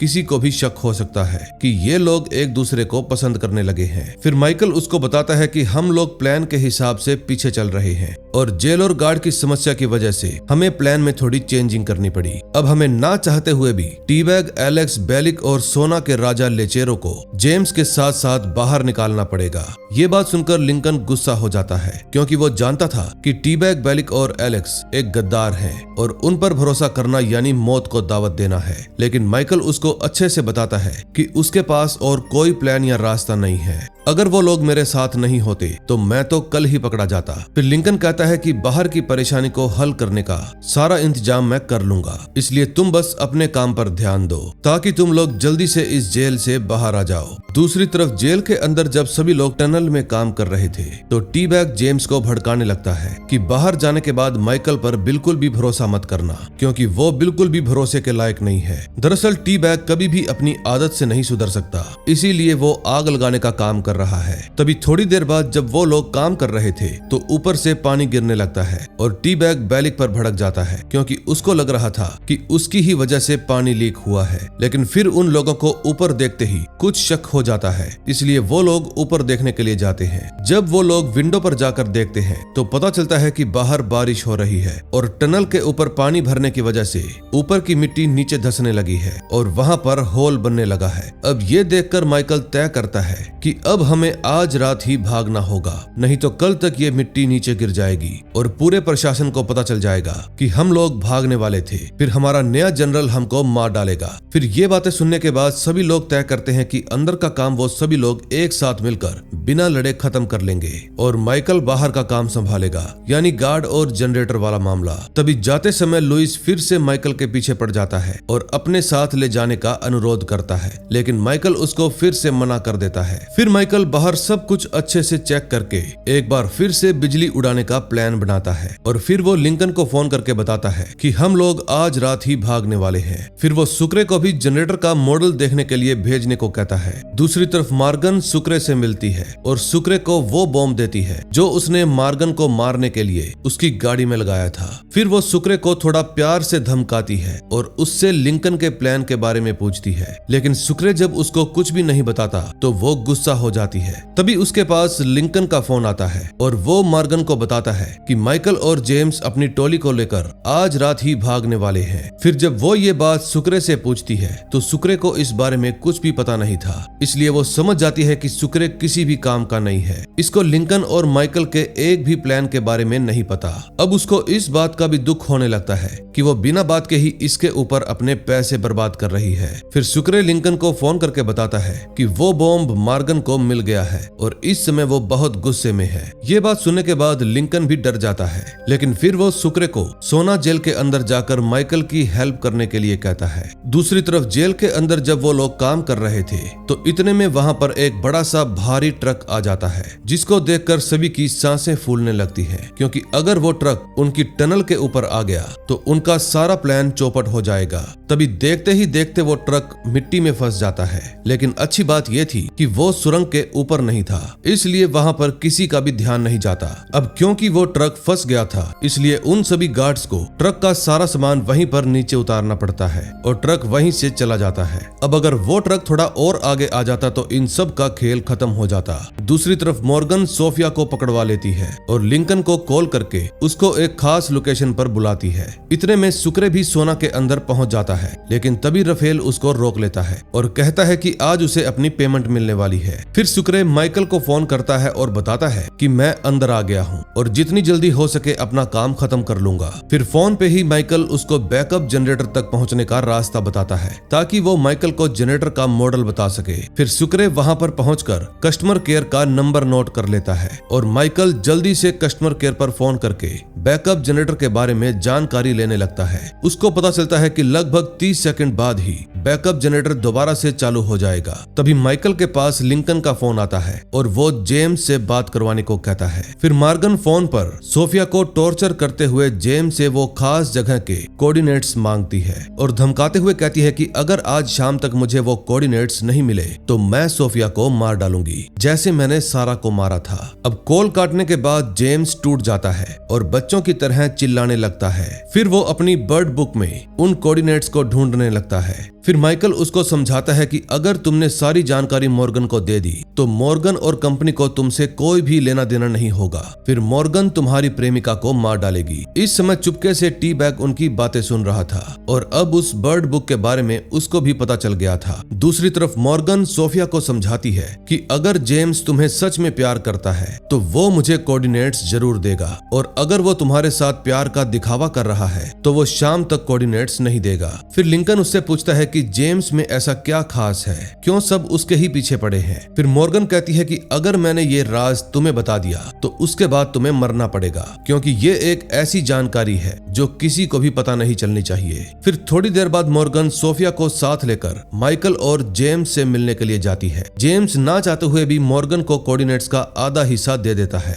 और आधा अपने ही पास रख लेता है। दरअसल ये चालाकी का काम उसको माइकल ने ही बताया था। फिर जेम्स उसको कहता है कि जब सभी लोग जो तुम्हारी कैद में हैं वो सब सुरक्षित हो जाएंगे तो बचे हुए कोऑर्डिनेट्स भी मैं तुम्हें दे दूंगा। अब मॉर्गन ये चालाकी देखकर बिल्कुल भी खुश नहीं होती और एक टाइम फिक्स करके जेम्स को धमकी देती है कि टाइम खत्म होने तक अगर बाकी के कोऑर्डिनेट्स मुझे नहीं मिले तो मैं एलजे और सोफिया को मार डालूंगी और फिर उन दोनों का सिर तुम्हारे पास गिफ्ट के रूप में भिजवाऊंगी। अब ये धमकी देने के बाद वो सोफिया को साथ लेकर वहां से चली जाती है। फिर उनके जाने के बाद माइकल और लिंकन दोनों अपने आगे का प्लान डिस्कस करते हैं और फिर अपने अपने काम पर लग जाते हैं। फिर माइकल लुइस के पास जाता है और कहता है अब तुम भी हमारे साथ बाहर जाओगे। फिर वो उसको फोन करके अपने पिता से बात करने के लिए कहता है। फिर रात होने तक सभी लोग अपना अपना काम खत्म कर लेते हैं। फिर माइकल बताता है कि बैकअप जनरेटर ऑन होने में पूरे 30 सेकंड लगेंगे। इस समय लिंकन एक बस का इंतजार कर रहा था। फिर जैसे ही बस आती है लिंकन चाकू दिखाकर बस को अपने कंट्रोल में ले लेता है और वहां से आगे बढ़ जाता है। दूसरी तरफ माइकल सभी को टनल के अंदर ले जाता है। अब टाइम कम होने की वजह से लेचेरो जेम्स पर चाकू रख देता है। दरअसल लेचेरो खुद सबसे पहले भागना चाहता था, इसीलिए वो ऐसा कर रहा था। फिर माइकल उसको सबसे पहले जाने देता है। फिर टी बैग और बेलिक भी उसके पीछे पीछे जाने लगते हैं। फिर माइकल बाकी लोगों से पूछता है कि क्या कोई और जाना चाहता है। फिर एलेक्स भी उनके पीछे पीछे बाहर जाने का फैसला करता है। दूसरी तरफ पेट्रोलिंग जीप आगे चलकर खराब हो जाती है और इन सभी का प्लान काम कर जाता है। इतने में लिंकन भी बिजली के खंबे के पास जाकर पूरी लाइन खराब कर देता है, जिसके कारण सोना के अंदर लाइट चली जाती है। फिर माइकल सभी को याद दिलाता है कि हमारे पास सिर्फ 30 सेकंड है, अगर हम 30 सेकंड के अंदर नहीं भागेंगे तो लाइट वापस आ जाएगी। अब नेक्स्ट एपिसोड में देखेंगे क्या होता है। 12वें एपिसोड की शुरुआत कुछ समय पहले से होती है। वो समय जब माइकल अपना आखिरी प्लान एग्जीक्यूट करने वाला था। वो सभी को साफ साफ बता देता है कि हमारे पास सिर्फ 30 सेकंड का समय है। जैसे ही लेचेरो, टी-बैग और बेलिक बाहर निकलने लगते हैं, माइकल अचानक अपनी टीम को रोक देता है, जिसके कारण सभी लोग कंफ्यूज हो जाते हैं कि आखिर वो ऐसा क्यों कर रहा है। तभी 30 सेकंड पूरे होने से पहले ही जनरेटर चालू हो जाता है और पूरा सिस्टम वापस से एक्टिवेट हो जाता है। दरअसल ये माइकल का ही प्लान था, टी-बैग, लेचेरो और बेलिक से पीछा छुड़वाने का। उसने जानबूझकर उन लोगों को गलत बताया कि जनरेटर 30 सेकंड में चालू होगा, जबकि जनरेटर 20 सेकंड में ही चालू हो गया। फिर गार्ड्स भी लेचेरो को बार बार चेतावनी देते हैं, लेकिन वो हर बार उनकी चेतावनी को नजरअंदाज करता रहता है, जो कि उसकी बहुत बड़ी गलती थी। और इसी गलती की वजह से गार्ड उसको गोली मार देते हैं। अब गोली लगने के कारण वो वहीं पर गिर जाता है, लेकिन मरता नहीं। अब इस घटना के कारण जेल के अंदर भी भागदौड़ मच जाती है। राफेल तुरंत सुक्रे को पकड़कर एक अलमारी में लॉक कर देता है ताकि मामला कंट्रोल में रहे। दरअसल राफेल को सुक्रे की पहचान पे शक हो गया था, इसलिए उसने उसको कमरे के अंदर बंद करके रखा था। अब गार्ड्स सभी कैदियों को घेर लेते हैं, जिसके कारण माहौल पूरी तरह टेंशन से भर जाता है। तभी जब नीचे मौजूद कैदी माइकल से सवाल करते हैं कि तुम्हारा प्लान क्या है, तो वो बिल्कुल शांत रहकर कहता है, यही मेरा प्लान था। ये बात सुनने के बाद सभी लोग हैरान हो जाते हैं, क्योंकि उनको तो लगता था कि सब कुछ गड़बड़ हो गया है, लेकिन माइकल के दिमाग में कुछ और ही चल रहा था। दूसरी तरफ लिंकन अपनी साइड से प्लान को संभालने की कोशिश कर रहा था, लेकिन वो सुक्रे के टाइम पर ना पहुंचने के कारण बहुत ही परेशान हो जाता है। दरअसल उसको भी अंदर ही अंदर से लग रहा था कि सुक्रे के साथ कुछ तो गलत हुआ है, इसलिए वो घबराहट में सुक्रे को कॉल करता है, लेकिन सुक्रे का फोन राफेल छीन लेता है। इसी दौरान लुइस के डैड लिंकन से संपर्क करके उसको एक लोकेशन सेंड करता है और उस पर आने को कहता है। दरअसल ये वही लोकेशन थी जहाँ पे माइकल की गैंग भाग कर जाने वाली थी। दूसरी तरफ सोना जेल के अंदर बेलिक डर के मारे टॉर्चर को झेल ही नहीं पाता और टनल का पूरा राज खोल देता है। फिर कैप्टन अपने सोल्जर्स के साथ तुरंत टनल के अंदर घुस जाता है। फिर जैसे ही वो अंदर पहुंचते हैं, दरवाजा लॉक हो जाता है और फिर वो उसको तोड़ने का ऑर्डर देता है, लेकिन तब तक बहुत देर हो चुकी थी, क्योंकि माइकल और उसकी टीम अपना अगला मूव शुरू कर चुके थे। फिर जैसे ही आखिरी गार्ड वहां से हटता है, टीम एक एक करके बाहर निकलने लगती है। फिर वो गाड़ियों के नीचे छुपते हुए धीरे धीरे करके फैंस तक पहुंच जाते हैं। जब कर्नल कैदियों की गिनती करवाता है तो उसको पता चलता है कि 4 कैदी कम है, और तभी उसको समझ में आ जाता है कि असली खेल तो हो गया। फिर वो बाहर जाकर फेंसिंग देखता है तो वो भी कटी हुई थी। इसका मतलब साफ साफ था कि माइकल की टोली वहां से भाग चुकी है। अगले सीन में हम देखते हैं सुबह की पहली रोशनी में वो चारों भागते हुए आगे बढ़ रहे थे और उनके पीछे पीछे गार्ड्स लगे हुए थे। रास्ते में जेम्स गिर जाता है, लेकिन बाकी लोग उसको छोड़ते नहीं बल्कि उठाकर अपने साथ ले जाते हैं, क्योंकि जेम्स ही एक ऐसा इंसान था जिसकी वजह से सोफिया और एलजे जिंदा बचे हुए हैं। अगर वो मर जाता तो कंपनी वाले 1 सेकंड में दोनों का सिर उड़ा देते। फिर भागते भागते वो पानी तक पहुंच जाते हैं। दरअसल पहले के एपिसोड में जब लिंकन ने आइस बॉक्स को वहां पर छुपाया था तो उसके अंदर ऑक्सीजन के सिलेंडर थे। फिर सब लोग अपनी जान बचाने के लिए उसमें कूद जाते हैं और सिलेंडर की हेल्प से पानी में सांस ले पाते हैं। लंबे समय तक पानी में रहने की वजह से उनकी हालत खराब होने लगती है, सांस टूटने लगती है, शरीर जवाब देने लगता है। इस समय गार्ड भी उनकी तलाश में थे, लेकिन दूर दूर तक उनको कोई भी नजर नहीं आता। फिर वो लोग सोचते हैं कि अब उन्हें नौसेना की जरूरत पड़ेगी। दूसरी तरफ सभी लोग एक खास लोकेशन पर पहुंच जाते हैं, जिसकी खबर लिंकन ने लुइस के बाप को दी थी। इतने में लुइस के डैड भी वहां पर नाव लेकर आ जाते हैं और उनको देखकर सबके मन में नई उम्मीद की किरण जाग जाती है और धीरे धीरे सब लोग संभलने लगते हैं। लेकिन सुक्रे के ना आ पाने के कारण माइकल और लिंकन अभी भी परेशान थे। दूसरी तरफ जेल के अंदर की हालत भी खराब होती जा रही थी, क्योंकि उसकी इतनी पिटाई हुई कि वो अधमरा हो गया, क्योंकि उसको सारी जानकारी उगलवाने के लिए बुरी तरह से टॉर्चर किया गया था। लेकिन तभी उसको जेम्स की बर्ड बुक वहां पर पड़ी हुई मिल जाती है, जिसको उठाकर वो अपनी जेब में रख लेता है। वहीं दूसरी तरफ माइकल और उसकी गैंग किनारे पर पहुंचने के बाद लुइस और उसके पिता को अलविदा कह देते हैं और फिर वहां से चले जाते हैं। तभी रास्ते में कार से जाते वक्त लिंकन को मॉर्गन का फोन आता है और उसको उसे झूठ बोलना पड़ता है कि हम लोग पनामा पहुंच गए हैं, लेकिन मॉर्गन कहती है कि तुम लोग झूठ बोल रहे हो। दरअसल वो डिवाइस उसके पास है जिसमें ट्रैकिंग सिस्टम लगा हुआ था और उसकी वजह से ही मॉर्गन उनका पीछा कर रही थी। फिर लिंकन तुरंत उस डिवाइस को फेंक देता है ताकि मॉर्गन उसका पीछा ना कर सके, लेकिन पकड़म पकड़ाई की ये भाग दौड़ अब चालू हो चुकी थी। लेकिन लिंकन यहाँ भी एक चाल चलता है। वो मॉर्गन और उसके साथियों को अपने पुराने खरीदे हुए घर की तरफ ले जाता है। वहाँ पहुंचकर वो गोलीबारी करता है और सही मौके पर सबको लेकर वहाँ से निकल जाता है। थोड़ी देर बाद उन गोलियों की आवाज सुनकर मॉर्गन को कुछ अजीब लगता है। फिर जब वो चेक करने के लिए जाती है तो पता चलता है कि लिंकन ने वहाँ पर एक स्पीकर रखा हुआ है जिसमें से गोलीबारी की आवाज आ रही थी और लिंकन अब की बार फिर से उसको चकमा देकर भाग गया। दूसरी तरफ सोना जेल में भी हालात और खतरनाक होते जा रहे थे क्योंकि टी बैग की वजह से बहुत सारे राज खुलने लगे थे। फिर टी बैग सुक्रे का भी राज खोल देता है कि वो फोक्स रिवर से भागा हुआ एक कैदी है। पहले तो सुक्रे इस बात को बिल्कुल भी नहीं मानता, लेकिन जब जेल वाले उसको उसका वांटेड पोस्टर दिखाते हैं तो उसको ना चाहते हुए भी सच कबूलना ही पड़ता है। दूसरी तरफ लिंकन एक बड़ा कदम उठाता है और वो मॉर्गन को मैसेज भेजकर एलजे और सोफिया के बदले जेम्स का एक्सचेंज करने के लिए कहता है। फिर मॉर्गन भी ये बात जानकर फौरन निकल जाती है। अगले सीन में हम देखते हैं लिंकन एलेक्स को गोली मारने वाला था क्योंकि उसने उसके बाप को मारा था, लेकिन इस बात का फायदा उठाकर जेम्स अचानक से मौका देकर भागने की कोशिश करता है और लिंकन और माइकल उसको रोक नहीं पाते। तभी एलेक्स भी मौका देखकर कार लेकर वहां से भाग जाता है। अब माइकल और लिंकन की हालत खराब हो गई थी क्योंकि जेम्स और एलेक्स दोनों ही उनके हाथ से निकल गए थे। फिर माइकल लिंकन से एक सीधा सवाल करता है कि क्या तुम्हारे पास आगे का कोई प्लान है, लेकिन लिंकन के पास इस सवाल का कोई भी जवाब नहीं था और इसी ट्विस्ट के साथ सेकंड लास्ट एपिसोड का एंड हो जाता है। अब नेक्स्ट एपिसोड में देखेंगे क्या होता है।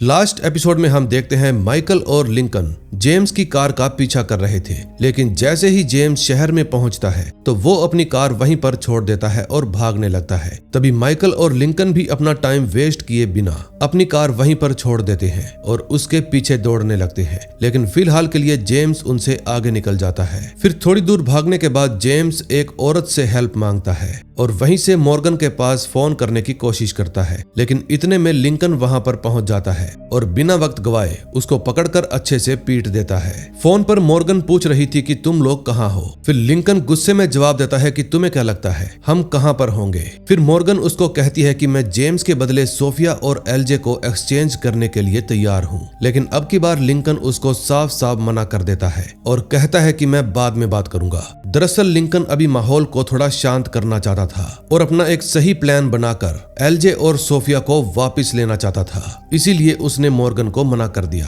तभी पुलिस के सायरन्स की आवाज आती है जिसके कारण माहौल थोड़ा टेंशन में आ जाता है। फिर माइकल लिंकन को समझाता है कि हमें नया प्लान बनाना होगा और जल्दी से यहाँ से निकलना पड़ेगा वरना हम सब जेल जाएंगे। वहीं दूसरी तरफ लुइस अपने पिता के साथ भाग रहा था। फिर जैसे ही पुलिस वाले उसको रोकते हैं तो वो लुइस के पिता को सोना से भागे हुए लोगों का पोस्टर दिखाकर अपनी गाड़ी की तलाशी देने को कहते हैं, जिसमें पुलिस वालों को सिर्फ खाद मिलती है, उसके अलावा कोई भी नहीं। फिर पुलिस वाले उनको जाने देते हैं और जैसे ही वो थोड़ा आगे बढ़ते हैं लुइस अपने सीक्रेट बॉक्स से बाहर निकलता है और अपने पिता को थैंक यू कहता है। दरअसल लुइस के पिता ने अपनी कार में एक सीक्रेट चैम्बर बनाया हुआ था ताकि लुइस को पुलिस की नजरों से बचा सके। फिर उसके पिता उसको बताते हैं कि बस 2 और चेक पॉइंट पार करने हैं और फिर हम आराम से अपने घर जा सकेंगे। दूसरी तरफ सोना जेल के अंदर हालात बहुत ही खराब थे। सुक्रे को बुरी तरह से पीटा जा चुका था, लेकिन फिर भी वो माइकल और उसके साथियों के बारे में जुबान नहीं खोलता। उसकी ये वफादारी देखकर राफेल की जल जाती है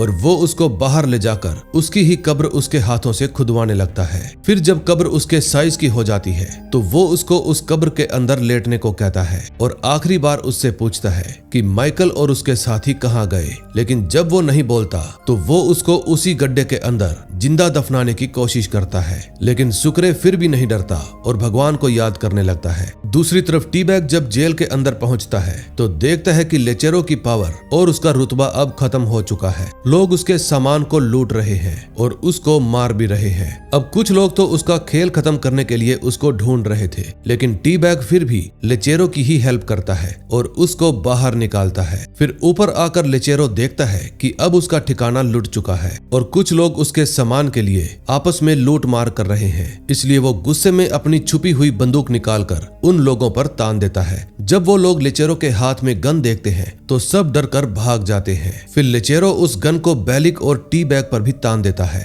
लेकिन तभी टी बैग उसको समझाने की कोशिश करता है कि हम तो तुम्हारी हेल्प कर रहे थे और हमारे होते हुए तुम्हें कोई हाथ भी नहीं लगा सकता।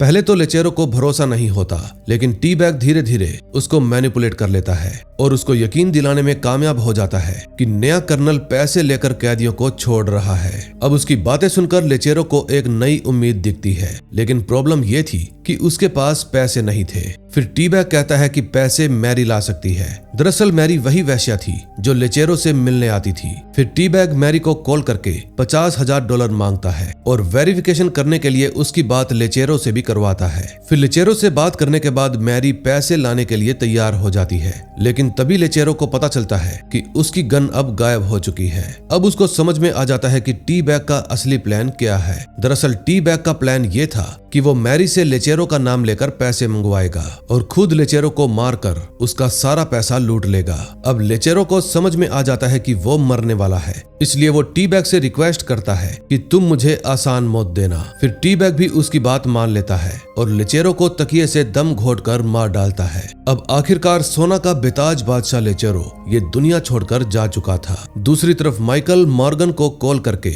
म्यूजियम के पास बुलाता है। दरअसल माइकल ने अपना नया प्लान म्यूजियम के अंदर बनाया था। तभी कुछ देर बाद मॉर्गन अपने साथियों सोफिया और एलजे को लेकर म्यूजियम के बाहर पहुंच जाती है। दूसरी तरफ लिंकन जेम्स को गन पॉइंट पर लिए हुए था।